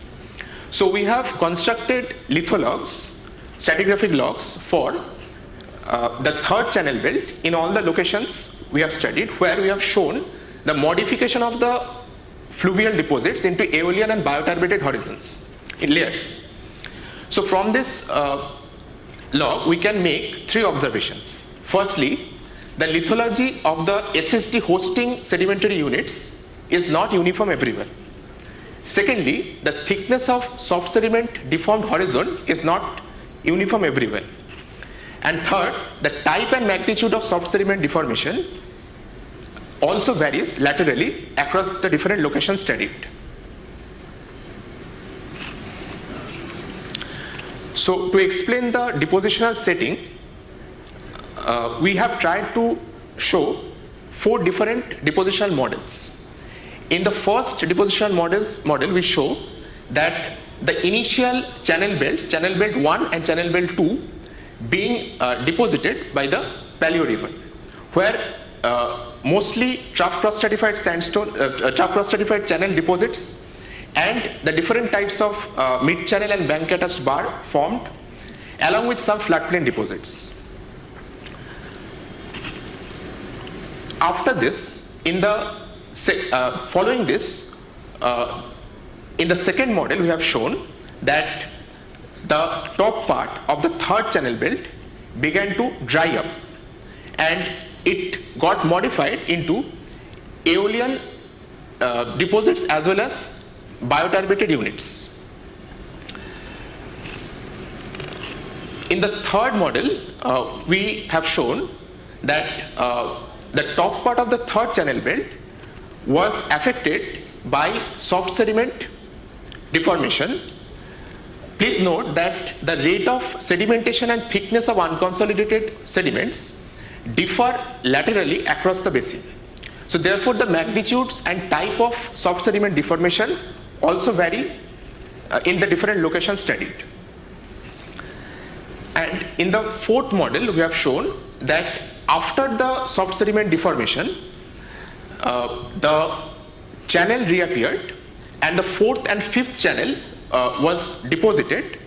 The erosion, by eroding the top part of the soft sedimentary deformed layer in different magnitude across the basin. So to find the possible source of the soft sediment deformation, we tried to estimate the paleo slope. We tried to reconstruct the paleo slope of the river channel. So for this purpose, we measured trough cross-set thicknesses from the channel sandstone. Representative samples were collected from the different channel belts, from all the channel belts in the different locations, where we performed the grain size analysis and found the median grain size D50. So using the relations of Leclerc and Bridge and Bradley and Venditti, the dune height and the average bankful flow depth can be estimated from the trough cross-set thickness, because as shown in this diagram, when a sequence of dunes having non-uniform height migrate, trough cross-sets having variable distribution of thicknesses are formed, and the thickness of the trough cross-sets is directly proportional to the height of the bed forms. So using the estimated paleochannel flow depth, the median grain size and the median grain size, we estimated the paleo slope of the river channel. So we see that from the first to the third channel belt, the paleo slope shows a gradual decrease. But after the third channel belt, the paleo slope increases significantly.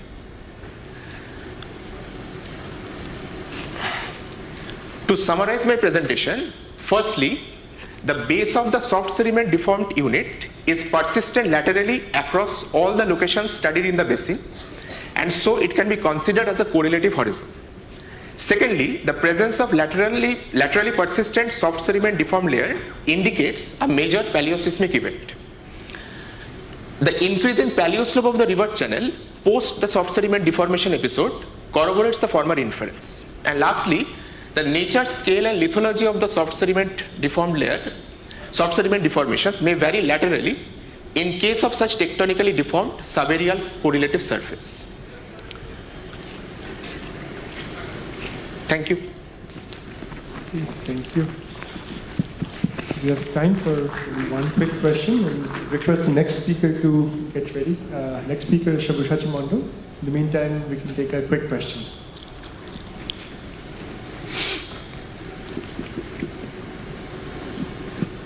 Hello. Hello. Show me the photographs, field photographs. Just one question. Go back. Further. Next.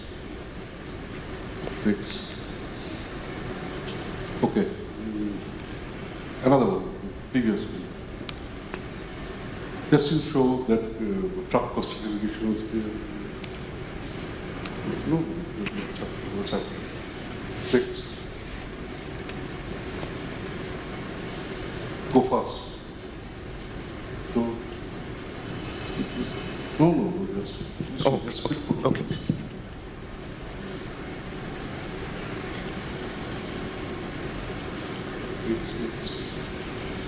Next. The top right, you have mentioned that there is top crustal deviation in your lecture. But there is not top crustal deviation. It is planar.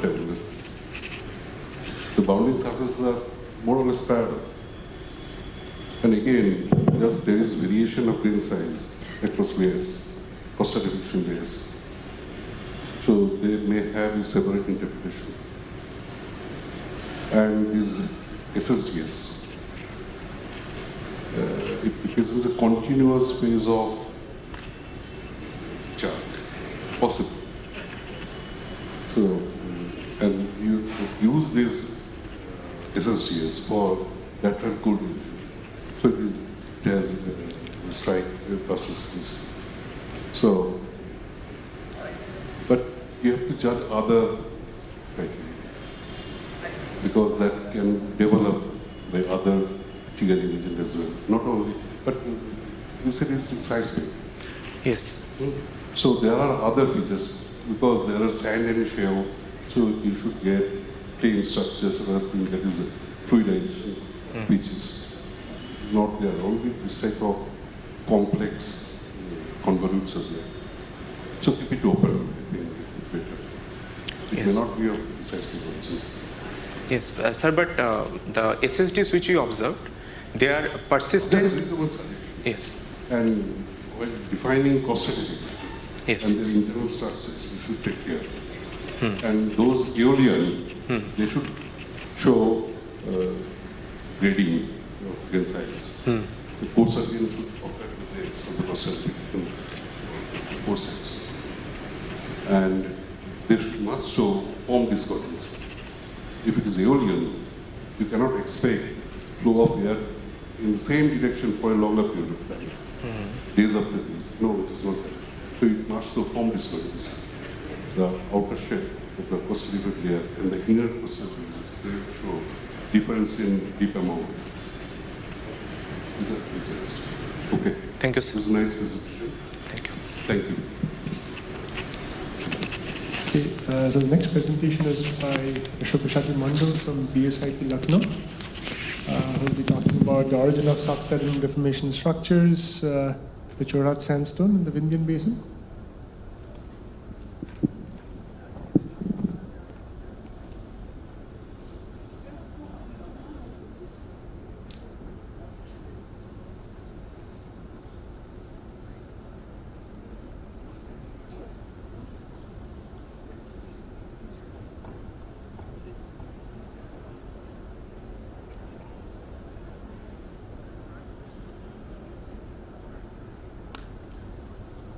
Good afternoon, everyone. So today I will be presenting about the origin of multiple subsediment deformation structures bed and multiple stair of progression sequence, its implication in interbasinal tectonics and storm pounding, in epoxy sediment dynamics and architecture. So before going to details on this topic, I will be discussing some introduction part about this topic. So before going to details, we have to know what is subsediment deformation structures basically. The subsediment deformation structures are specifically some deformation structures which form within the sedimentary rock during the sedimentation or soon after sedimentation, but it must be before the lithification process, and it's proceed by the liquefaction and the fluidization processes.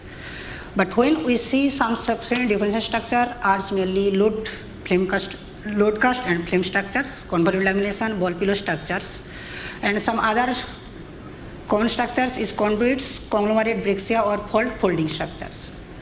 But question is what are the controlling factors controlled to form these subsediment deformation structures layer. So these subsediment deformation structures layers are mainly controlled by deformation mechanism, driving force and the triggering agent. So as we are seeing in this figure that a sandstone layer alternating layer was depositing in its sedimentary depositional systems, and due to liquefaction and the fluidization process, initially the load cast structures has formed. And as this time going on and the liquefaction fluidization process continues, this load cast and flame structure continue to convoluted lamination and followed by the ball pillow structure. And if further liquefaction fluidization process continue, it converted into the mud volcano or sand volcano structures. So we cannot infer from the subsediment deformation structures layer that how we only infer about the driving force and the deformation mechanism from the substrate deformation structures layers. And there is no such substrate deformation structures layers, and there is no such scale specification by which we can identify the triggering agent. And this triggering agent is broadly divided into two parts, mainly seismic and aseismic. Seismic means earthquake, and aseismic means specifically storm, wave action, tidal shear, slope break, and groundwater movement or bank collapse. As we are seeing in the background figure that this figure is taken in the Tista River. It was formed during the flooding event and followed by this bank collapse process. And on interest, so the question arises how we will be distinguished between the seismic and the aseismic process. Also on this process, in my PhD topic interest and my research interest, I have focused on the Vindhyan basins. This is the overall Vindhyan basin successions, and from my latest publication, we show that a substance different structure layer is present within a limestone depositions, and this substance different structures bed is continued over 57 km stage at least. And beside this, the sedimentary facies has changed at onset of this deformation, and from this point we infer it that this is a seismicity event bed. But as we know, the Precambrian basins are mainly defined as the Epiric Sea, and Epiric Sea sedimentation is controlled by the interbasinal tectonics. And earlier studies shows that the thickness variation in the spatial variations and the substantial structures will be also continued throughout the basin by the interbasinal tectonics. So here question arises in the Epiric Sea settings, which is defined by the interbasinal tectonic control. How will we distinguish the substance deformation structures layers if it's occur in the multiple layers? And this is the figure, entire deposition of the Vindhyan successions. And entire Vindhyan deposition is defined into two parts, lower and the upper parts. And my present study is concentrated on the Chorat sandstone, which has a depositional range of 1.64 to 1.6, which is entirely deposited as the siliciclastic sediments from shale to sandstones. And it is bounded by the Koldar shale and Rampur shale. And earlier studies showed it was deposited in an high strength system depositions. So on interest of this, we have studied the Chorat sandstone, and this the location one is specifically the present study area, where the other pinpoint place is very famous location in the Chorat sandstone, from where a number of publications has published in interest of the Precambrian lives and Precambrian lives. So, and when we have zoomed in the present study, we've seen that the Chorat sandstone, which is defined by these dotted white lines, have three hillocks, and when we have traced it in the Google Earth, we see that within these depositional settings there is three coarsening up packages, and each package has showing the thickness, each package has thickness increasing, while thickness in each sequence there are some multiple meter scale cycles. And as we are seeing in this figure, I have concentrated on this second coarsening up package, and this is the enlarged lithological log, and here we are seeing that each of the meter scale cycles is defined by a substance deformation structures layer, and this deformation structures layer laterally continue to the massive sandstone beds, which are associated with the slide plane and slump fault. The entire deposition sedimentary phases, we have identified entire sediment suction into three major phases association. One is mudstone, another is sandstone siltstone alteration, and the last one is specifically sandstone. This mudstone is basically defined by its finely laminated grey color shell with preservation of some lenticular bed geometry sandstone, and this lenticular bed geometry sandstone are specifically gutter cast and hammock with numbers of flute cast and soul cast. And preservation of this mudstone inferring it was depositing in a low depositional settings, whereas preservation of gutter cast indicating storm pounding within the depositional settings, but absence of wave featuring indicating it was depositing within the storm depositional wave base. And when we move further in vertical succession, we observe that the sandstone shell into sandstone percentage have increased in the vertical variation, and the sandstone beds are mainly showing gutter cast, hammocky cross stratification, massive bed and ripple lamination. Here the preservation of the ripple lamination specifically indicating the depositional settings has entered within the wave depositional settings. And the last phases is mainly the sandstone phases, where the sandstone phases are defined by this tabular sandstone bed with very thin mud layer in between. And these sandstone beds has cross-stratification, hammocky cross-stratification and massive beds. And this entire depositional settings indicating it was also deposited in a high energy depositional settings with storm agitational settings. But when we correlating from the base to up at the top, it's defining it is a shallowing trend deposition. And as I have mentioned earlier, the subsediment deposition structures layers are mainly present at the bounding surface, and the subsediment deposition structures layers are mainly convoluted laminations. Here we are seeing this convoluted lamination, and other is the ball pillow structures. And these ball pillow structures are laterally transferred to the massive sandstone beds with slight plane association, and this is the enlarged view of the slide plane where we are seeing the silicon slide layers at the bedding surfaces. So the question arises whether this subsediment deposition structure layers is formed by the seismic and aseismic process. So to understand this, we have go through the deformation mechanism and the driving force, and as we know, the subsediment deposition structures are layer formed by the liquefaction and the fluidization process. But as I have mentioned that subsediment structure layers are covered by the massive beds or hammocky cross-stratification beds. So these two phases indicating there is a high rate of sedimentation, and because of this high rate of sedimentation, the liquefaction fluidization has processed, and due to this liquefaction fluidization, this deformation layer has formed. And storm domination indicating the driving force was mainly storm pounding, but its repetitive nature indicating there was some recurrent force which was forcing to occur this multiple subsediment deformation structures beds occurrence. So the most common recurrent events are mainly tidal shear or sedimentary overloading or seismicity event. But the absence of any tidal featuring discarding the tidal shearing process, whereas the subsediment deformation structures bed defining the bounding surface also discarding the sediment overloading processes.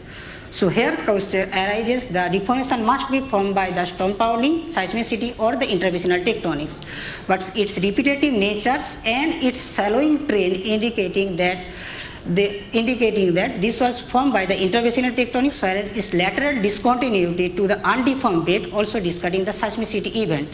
So as we are seeing in this figure that all of the subsediment deformation layers are bounding in each package, and each package are defining by the subsediment layers. So because of the interbasinal tectonics there are subsidence, and because of the subsidence energy has released within the basin, and because of this energy release the deformation has progressed over the kilometers, and because of this we are getting the bed within the depositional settings in a repetitive time nature. And this figure showing the three coarsening of parasequence are because of this large scale intrabasinal tectonics which are very common in the intracatonic rift, and because of this rifting settings we get the thickness variation in the lateral continuity.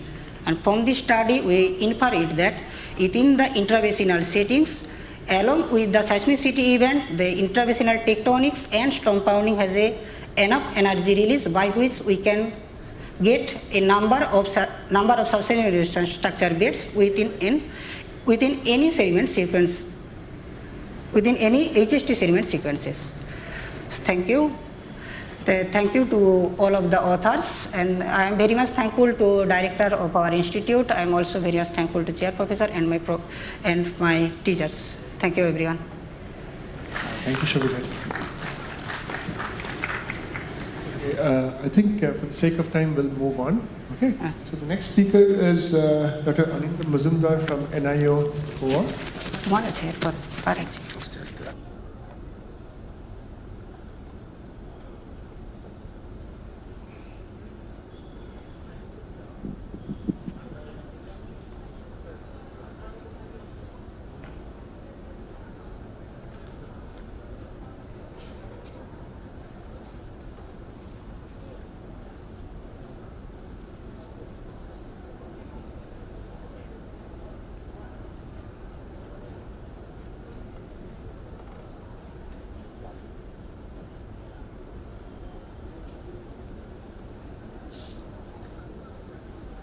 পয়েন্টারই দাও,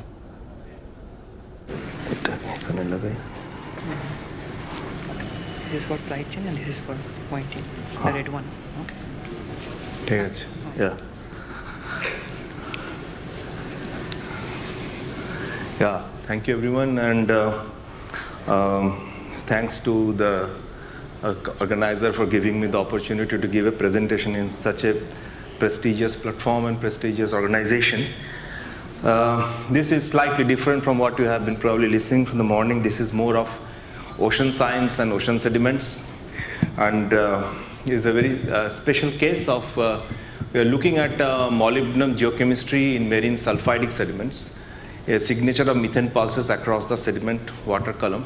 We are working on this program for quite some time now, and mostly in the Krishna Godavari basin, in the Mannar basin, in the Mahanadi basin, and in the Andaman basins. If you see that these are the regions in the Krishna Godavari basin and the Mannar basin where there are very active cold seeps. Cold seeps essentially means when there are a lot of methane from the deep sources come out across the sediment water interface into the water column. That process causes a lot of biogeochemical interesting things happens in the sediments. In the process, a lot of hydrogen sulfide is generated in the sediment. And this cold seep processes we see even in Cambrian sediments or even Cambrian rocks or even earlier rocks and sediments, we see the presence of these cold seep processes. So these kinds of regions have typically have a very high methane concentrations, high amount of hydrogen sulfide, methane hydrates are present, lots of orthogenic carbonates and bioharms, and all these things are present. And these are highly fractured controlled. That means there are deep-seated fractures in the sediments through which the deep methane comes up. What happens in the cold seep regions is, so these are the places which we discovered during 2018 to 2020. These are the active cold seep regions.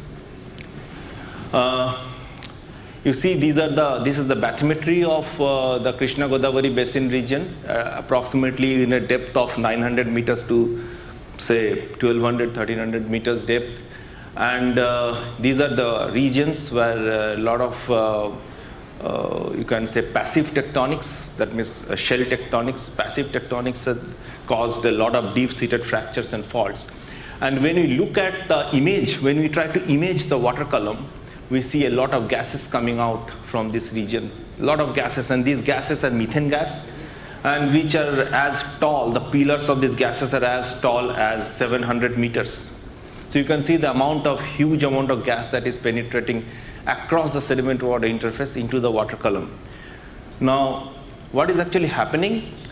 In these regions where we find very shallow methane hydrate, which is a solid ice-like material, and a lot of methane coming out, and the sediment in these regions is absolutely black because the hydrogen sulfide concentration is extremely high. You can see the hydrogen sulfide concentration in millimolar going to as high as 20, 30, 40 millimolar, which is several order of magnitude more than the normal ambient seawater.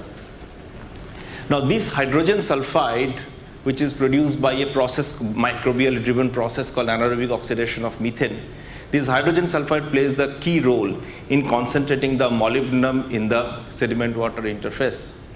And these are the structures which shows how the gases passes through or forms such kind of chimney-like structures in the sediment.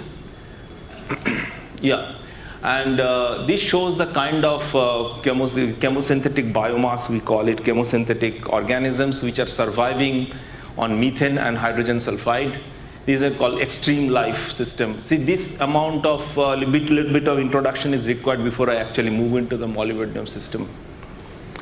And also we see such kind of strange organisms called tube worms. And just passing mention, these tube worm is one of the longest surviving organisms. When we found this tube worm, it was live, and its calculated age was around 125 years, and it is live.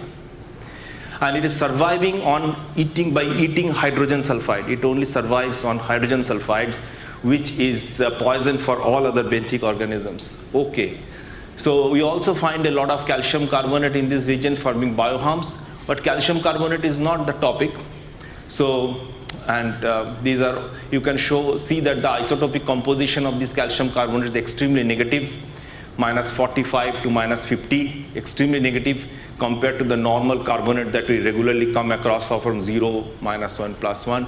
And the calcium carbonates also look very different. So you can again look at this equation and see that so much of hydrogen sulfide is produced here. And this is typically the pyrites which are in the sediments.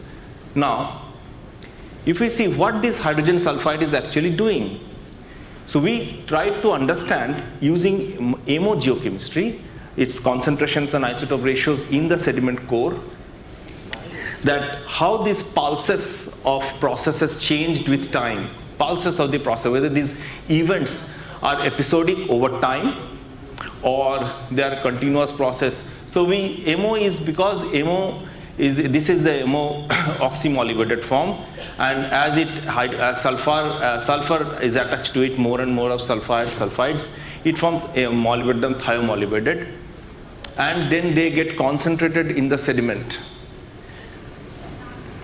Okay, and normally it forms such kind of clusters called iron MO thiomolybdate clusters, and we measure the delta 98 MO, which is the ratio of 98 and 95 MO, which using a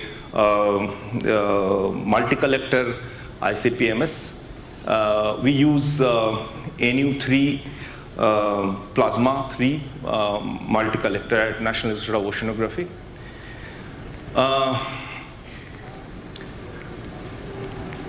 Okay, so what we actually did, there is a core collection, there is a pore fluid analysis, there is a solid phase analysis, all kind of parameters are measured to understand the basic biogeochemistry of the MO. I will not get into the details of this, but you can see we do a fluid measurements and the solid phase measurements of the core. Okay, when you look at the fluid measurements, it shows that presently the sulfate concentration from here goes down, and you can see the large hydrogen sulfide concentration here. Methane concentration is quite low at the top, and here it increases. And this is the process presently. Presently the sulfate methane transition zone is here, and main methane concentration in this region. But when we look at the core and we try to measure the molybdenum by aluminum ratio, we see there are so many regular peaks of MO relative to the background concentration of approximately 0.1 or 0.2. So many spikes, or you can say episodes of MO, and it becomes so high here. And these are the dates, these are the ages in kilo year, which is around 34 to 3.4 kilo year. During this time, there are so many spikes. Now each of these spike of high MO by aluminum is showing that these are the time when the MO was getting absorbed at the sediment water interface. Sediment water interface absorption is taking place. Yeah, so we also measured the carbon isotope ratio of the carbonate in the sediment, and you can see there's so much negative compared to normally what we see, say 0, ±1. The isotope ratios are very, very negative, and it's become more and more negative towards the top, showing that a lot of methane was coming up through the fractures, and they're getting oxidized to bicarbonate, just precipitating calcium carbonate. And the process, as we have seen from the AOM process, it creates a lot of hydrogen sulfide, and those hydrogen sulfides were deposited in peaks. That means there are episodic bursts of hydrogen sulfide across the sediment water interface. But why episodic burst? Okay, so when we look at, again, when we measured the delta 98 MO, that is isotope ratio, we see that the isotope ratios are going very high here, episodically very high, and this is the seawater isotope ratio value of approximately 2.3.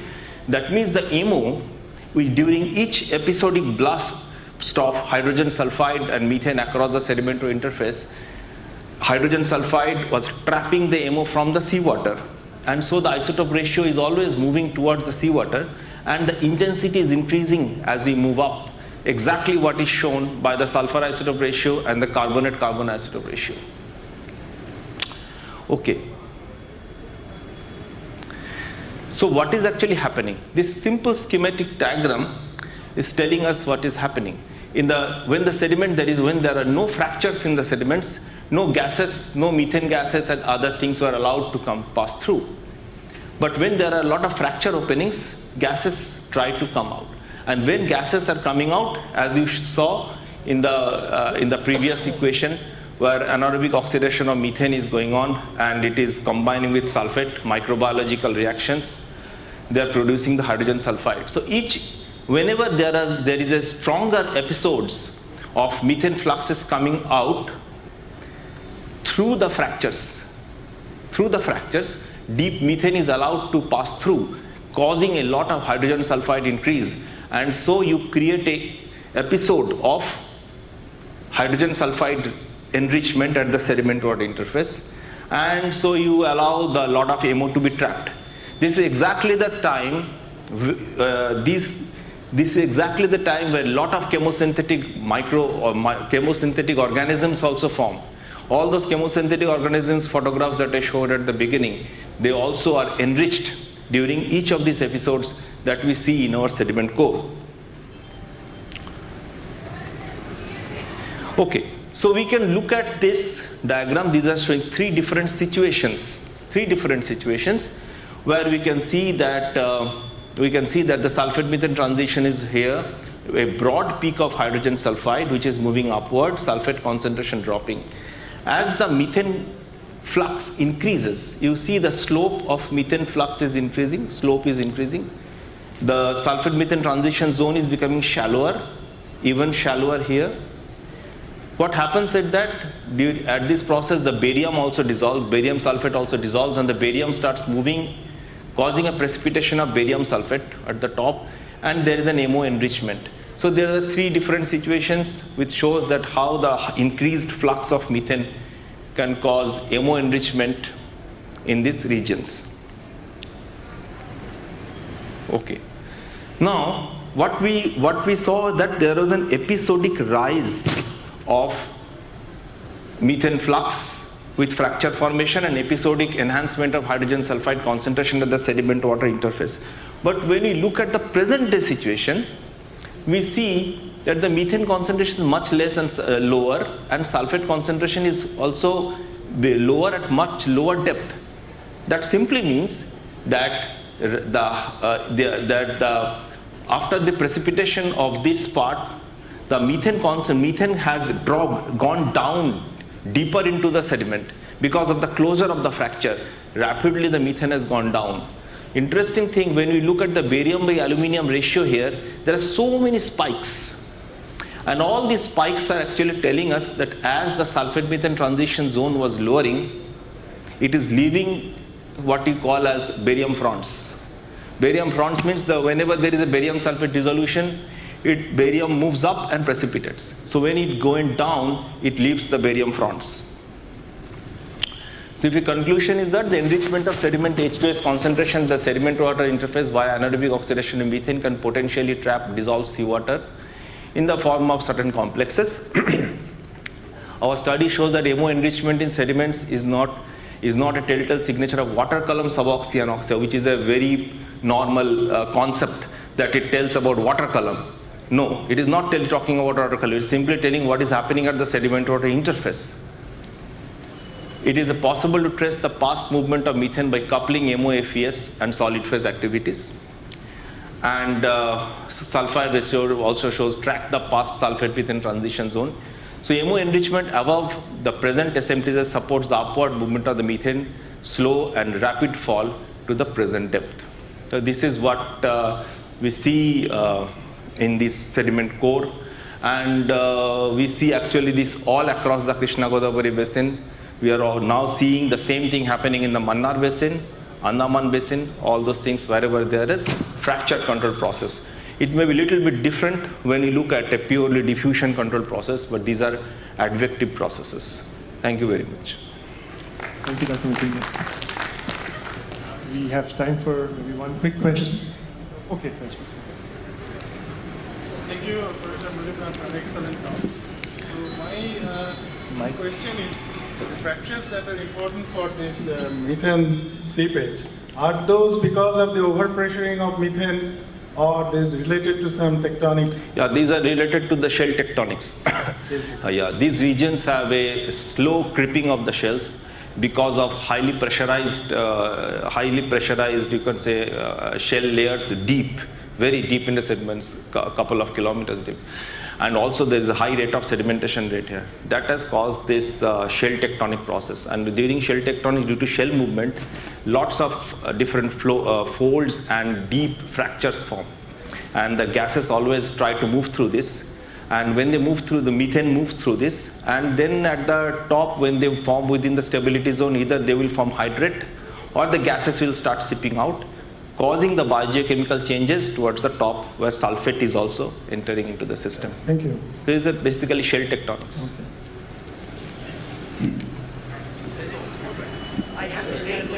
Okay. Okay. Thank you.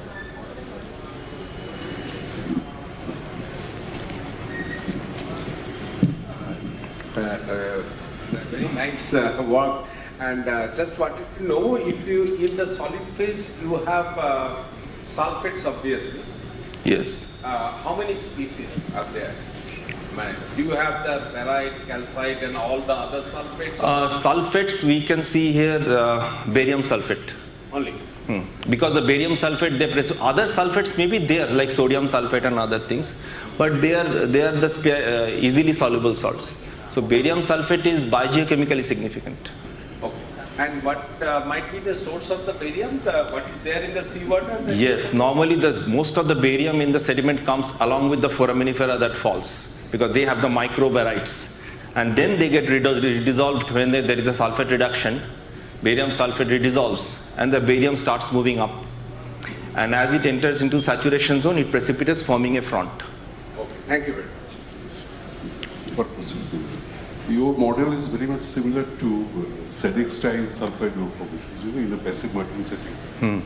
So, and you're saying that the source of this fluid is from sediments. Source of the methane? Methane. Yes. So, I think boron isotopes will give you some good result, whether that is deriving from sediments. Because this methane isotope ratio is around, methane carbon isotope ratio is around -80. Anything around -80, -85, which is typically microbial methane. And they're coming from the deep microbial sources. At other places, we also see thermogenic methane. Like in Mannar, we see a mix of thermogenic and biogenic methane. But here it is all biogenic methane, which is formed in the sediments. And have you analyzed those pyrite rhomboids? What is it? Pyrite rhomboids, those very. Yes, yes. Have you analyzed those sulfates? Pyrite, we have measured the sulfur isotope ratio of this. They range from -40 to +10. No, the chemistry of the rhomboids, they contain some other elements as well. Yes, but that we have not studied. They will be containing certain other things, but we will need, those rhomboids will have, one of my students is right now is in Germany, and she is measuring the, using, I think, iron probe. No, just I am interested to know what are the lead zinc content in those. I have not measured. Lead zinc content in the pyrites I have not model measured. is very much similar to sedic style. Okay. Thank you very much. Thank you, Dr. Majumdar, one more time. And we now move to the last presentation of this session by Shreya Shengupta. And the topic is paleoclimate reconstruction and fire history in the central Ganga basin using multiproxy lake sediment record.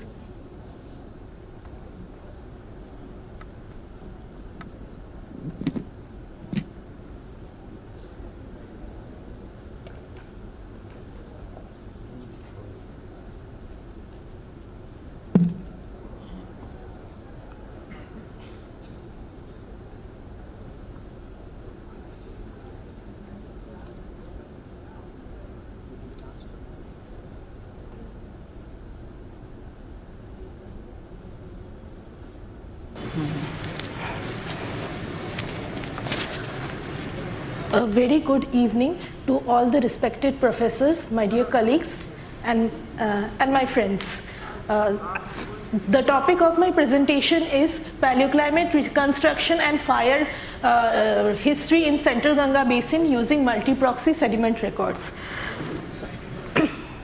So before I start my presentation, I would like to say that India is a land of lakes, rivers and ponds and other various water features, and these provides hydrological budget to the country. It is important for agriculture, irrigation and as well as industries. So for research work, lakes can be used in various ways. So preliminarily, lakes can be used for paleoclimatic reconstruction, mainly to reconstruct monsoon variability. Other than that, lake sediments can be used for paleovegetational changes, which includes pollen studies, land use, land pattern changes, changes in a catchment basin, and other than that, paleoecological changes, which include study of gastropods, ostracods, diatoms to see the biodiversity changes. And lastly but not the least, many anthropogenic activities or changes has been studied through lakes, especially pollution studies, water quality monitoring, etc.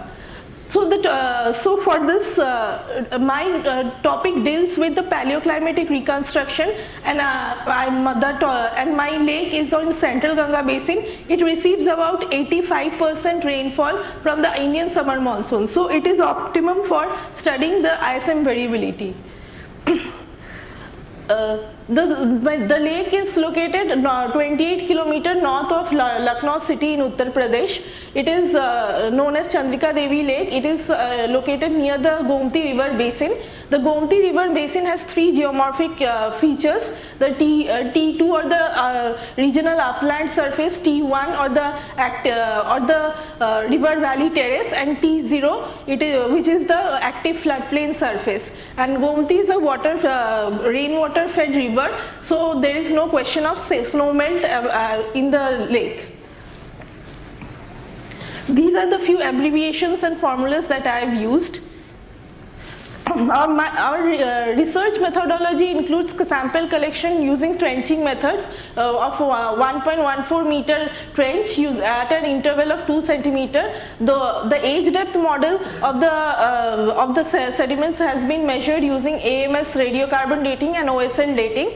Grain size has been extracted, from which end member modeling has been done. Major and trace element ratios, TOC, 13C organic matter has been used, followed by pollen studies, and finally the biomarker or compound specific N-alkane studies has been done. Based on 3 radiocarbon and 2 OSL ages, we have constructed an age depth model, using our Bacon software. It gives a continuous age range from 75 Callier BP to about 5800 Callier BP. Now we have done the energy models, which are N members. Basically, we have confined the grain size into 4 major sedimentary processes: EM1, which is the low energy lacustrine process; EM2, which is the intermediate energy lacustrine process; EM3 is high energy fluvial lacustrine; and EM4 is the very high energy fluvial process. So then other than that, we have the proxies that we have used are rubidium strontium, which is titanium aluminium, which is retractile proxies; phosphorus, which is used for understanding productivity; calcium oxide, zircon aluminium, which is used to understand the wind direction, wind patterns; FEMN, which is used to understand the axic and anoxic conditions in the lake; TOC and delta 13C. So in basis of which we have divided the lake into 3 phases. The phase 1, which is a fluvial phase, where we see more higher energy fluvial conditions are noted from 6000 to 5000 Callier BP. After 5000, there is a decrease in fluvial energy, which is coincident with the increase in aridity in the Central Ganga Basin. But and this condition exists up to 4000, where we see that the EM4 decreases rapidly, and as well as 13C values shifts towards more C4 type vegetation. So we can say this is due to the influence of 4.2 kiloyear event, the lake has been formed. And from 4000 to 3000, this is a transition phase where open-faced lake system is present. That means the lake is formed from the Gomti river, but it may have some connection with the Gomti river. And after 3000 years, the complete closed-phase system is noted. Closed-phase lake system is noted where the proxies varies differently and more EM1 values are noted. Our data set is correlated with other records of the Himalayas as well as the Central Ganga basin, so which shows that it behaves similarly. Our record shows an anti-correlation with the Himalayan records. Then we have also used the biomarker studies. We have extracted lipids in straight chain L-alkanes from the sediments, and we have calculated the CPI, which is the carbon preferential index, average chain length, P aqueous, terrestrial aquatic ratio, delta 13C and TOC. We see that after 3000 Callier BP, there is a increase in CPI values, which indicates more terrestrial influences in the lake basin, which may be due to higher ISM conditions.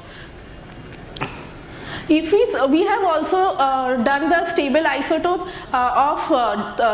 stable isotope delta 13C and delta D values. The delta 13C values of the three dominant peaks are of C27, C29 and C31, and delta 13C values indicate thus whether it is a C3 vegetation or C4 type vegetation, while the delta D values gives us idea about the precipitation. From here we see that during the fluvial phases, low CPI and more C3 or C4 type mix of C3 or C4 type vegetation is noted, while the delta D values remains towards more enriched. But after 4.2 event, during the transition phase, even though the values of C3 delta 13C doesn't vary significantly, but delta D values varies from -80 to -120, which is a very significant shift, and from which we also see during this time microcharcoals are present at very high numbers. This may be due to the burning effect in the lake, which may be caused due to human activity or maybe due to the fire event caused after during the 4.2 event. In conclusion, I would like to say that our lake record shows a continuous record from 6000 to 755 Callier BP, and the lake was initially a part of the fluvial system, but later on it became a lacustrine system after a 4.1 kiloyear BP due to a 4.2 kiloyear event and decrease in monsoon with increasing aridity. But after 3000 Callier BP, a continuous lake, a closed phase lake system was developed, but other than that we also see some evidence of fire activity post 4000 Callier BP in our lake. These are my references. These are the acknowledgements and the institutes from which we have done the collaboration and publications. Thank you. Thank you. We have a quick question for the speaker. Yes, sir.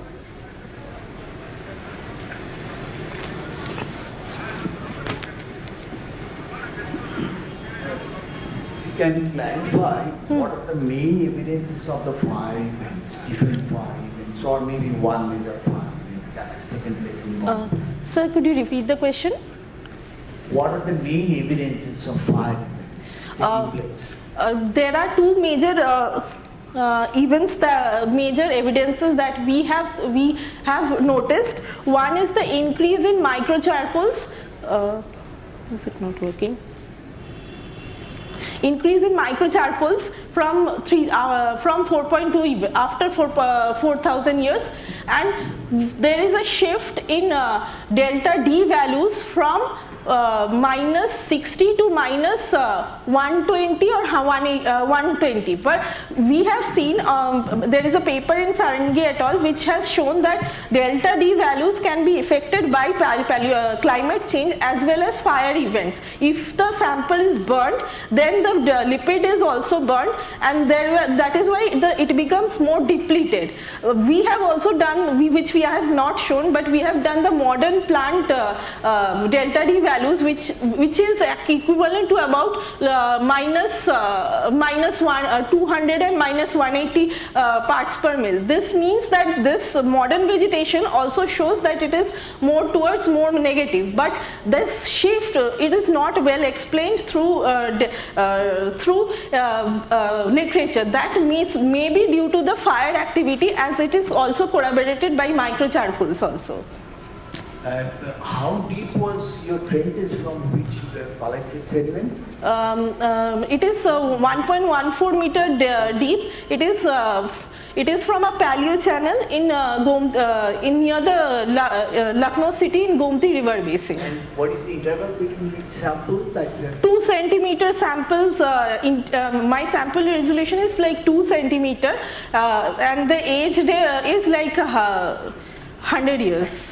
No. How do you collect the samples? We have in the field we went and dug a pit up till the where we reach the water level, and then we from the bottom to the top we have measured 2 centimeter and we have collected the samples. So the wall didn't collapse? No, we had to ensure that the wall did not collapse. Okay, thank you very much. Thank you, sir. Okay, thank you, Chair. Thank the speaker one more time. And with that, we have come to the conclusion of the fourth session, and final session rather, of this wonderfully organized conference. So thank you once again to all the 10 speakers for the beautiful presentations. And thanks to Professor Bhattacharya, the co-chair, and over to the organizers.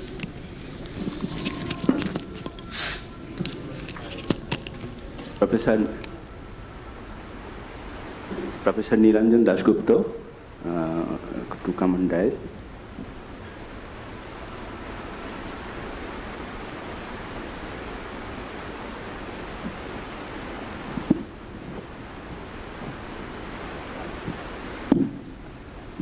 And also I request Professor Subir Sarkar, our keynote speaker, at the dais.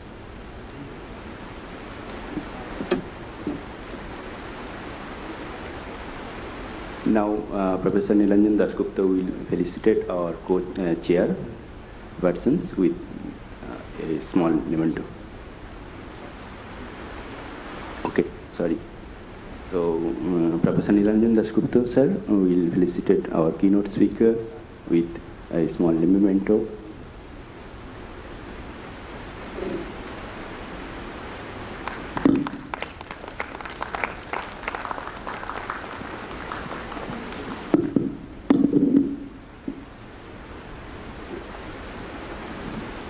Professor Harendranath Bhattacharya will felicitate with small memento.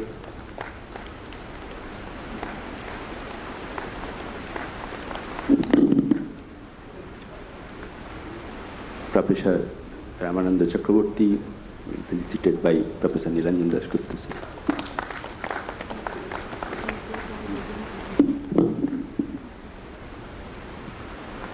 Now we would like to announce that we have a small tea bag and poster session is going on outside, and we will gather 6:30 for the validity sessions.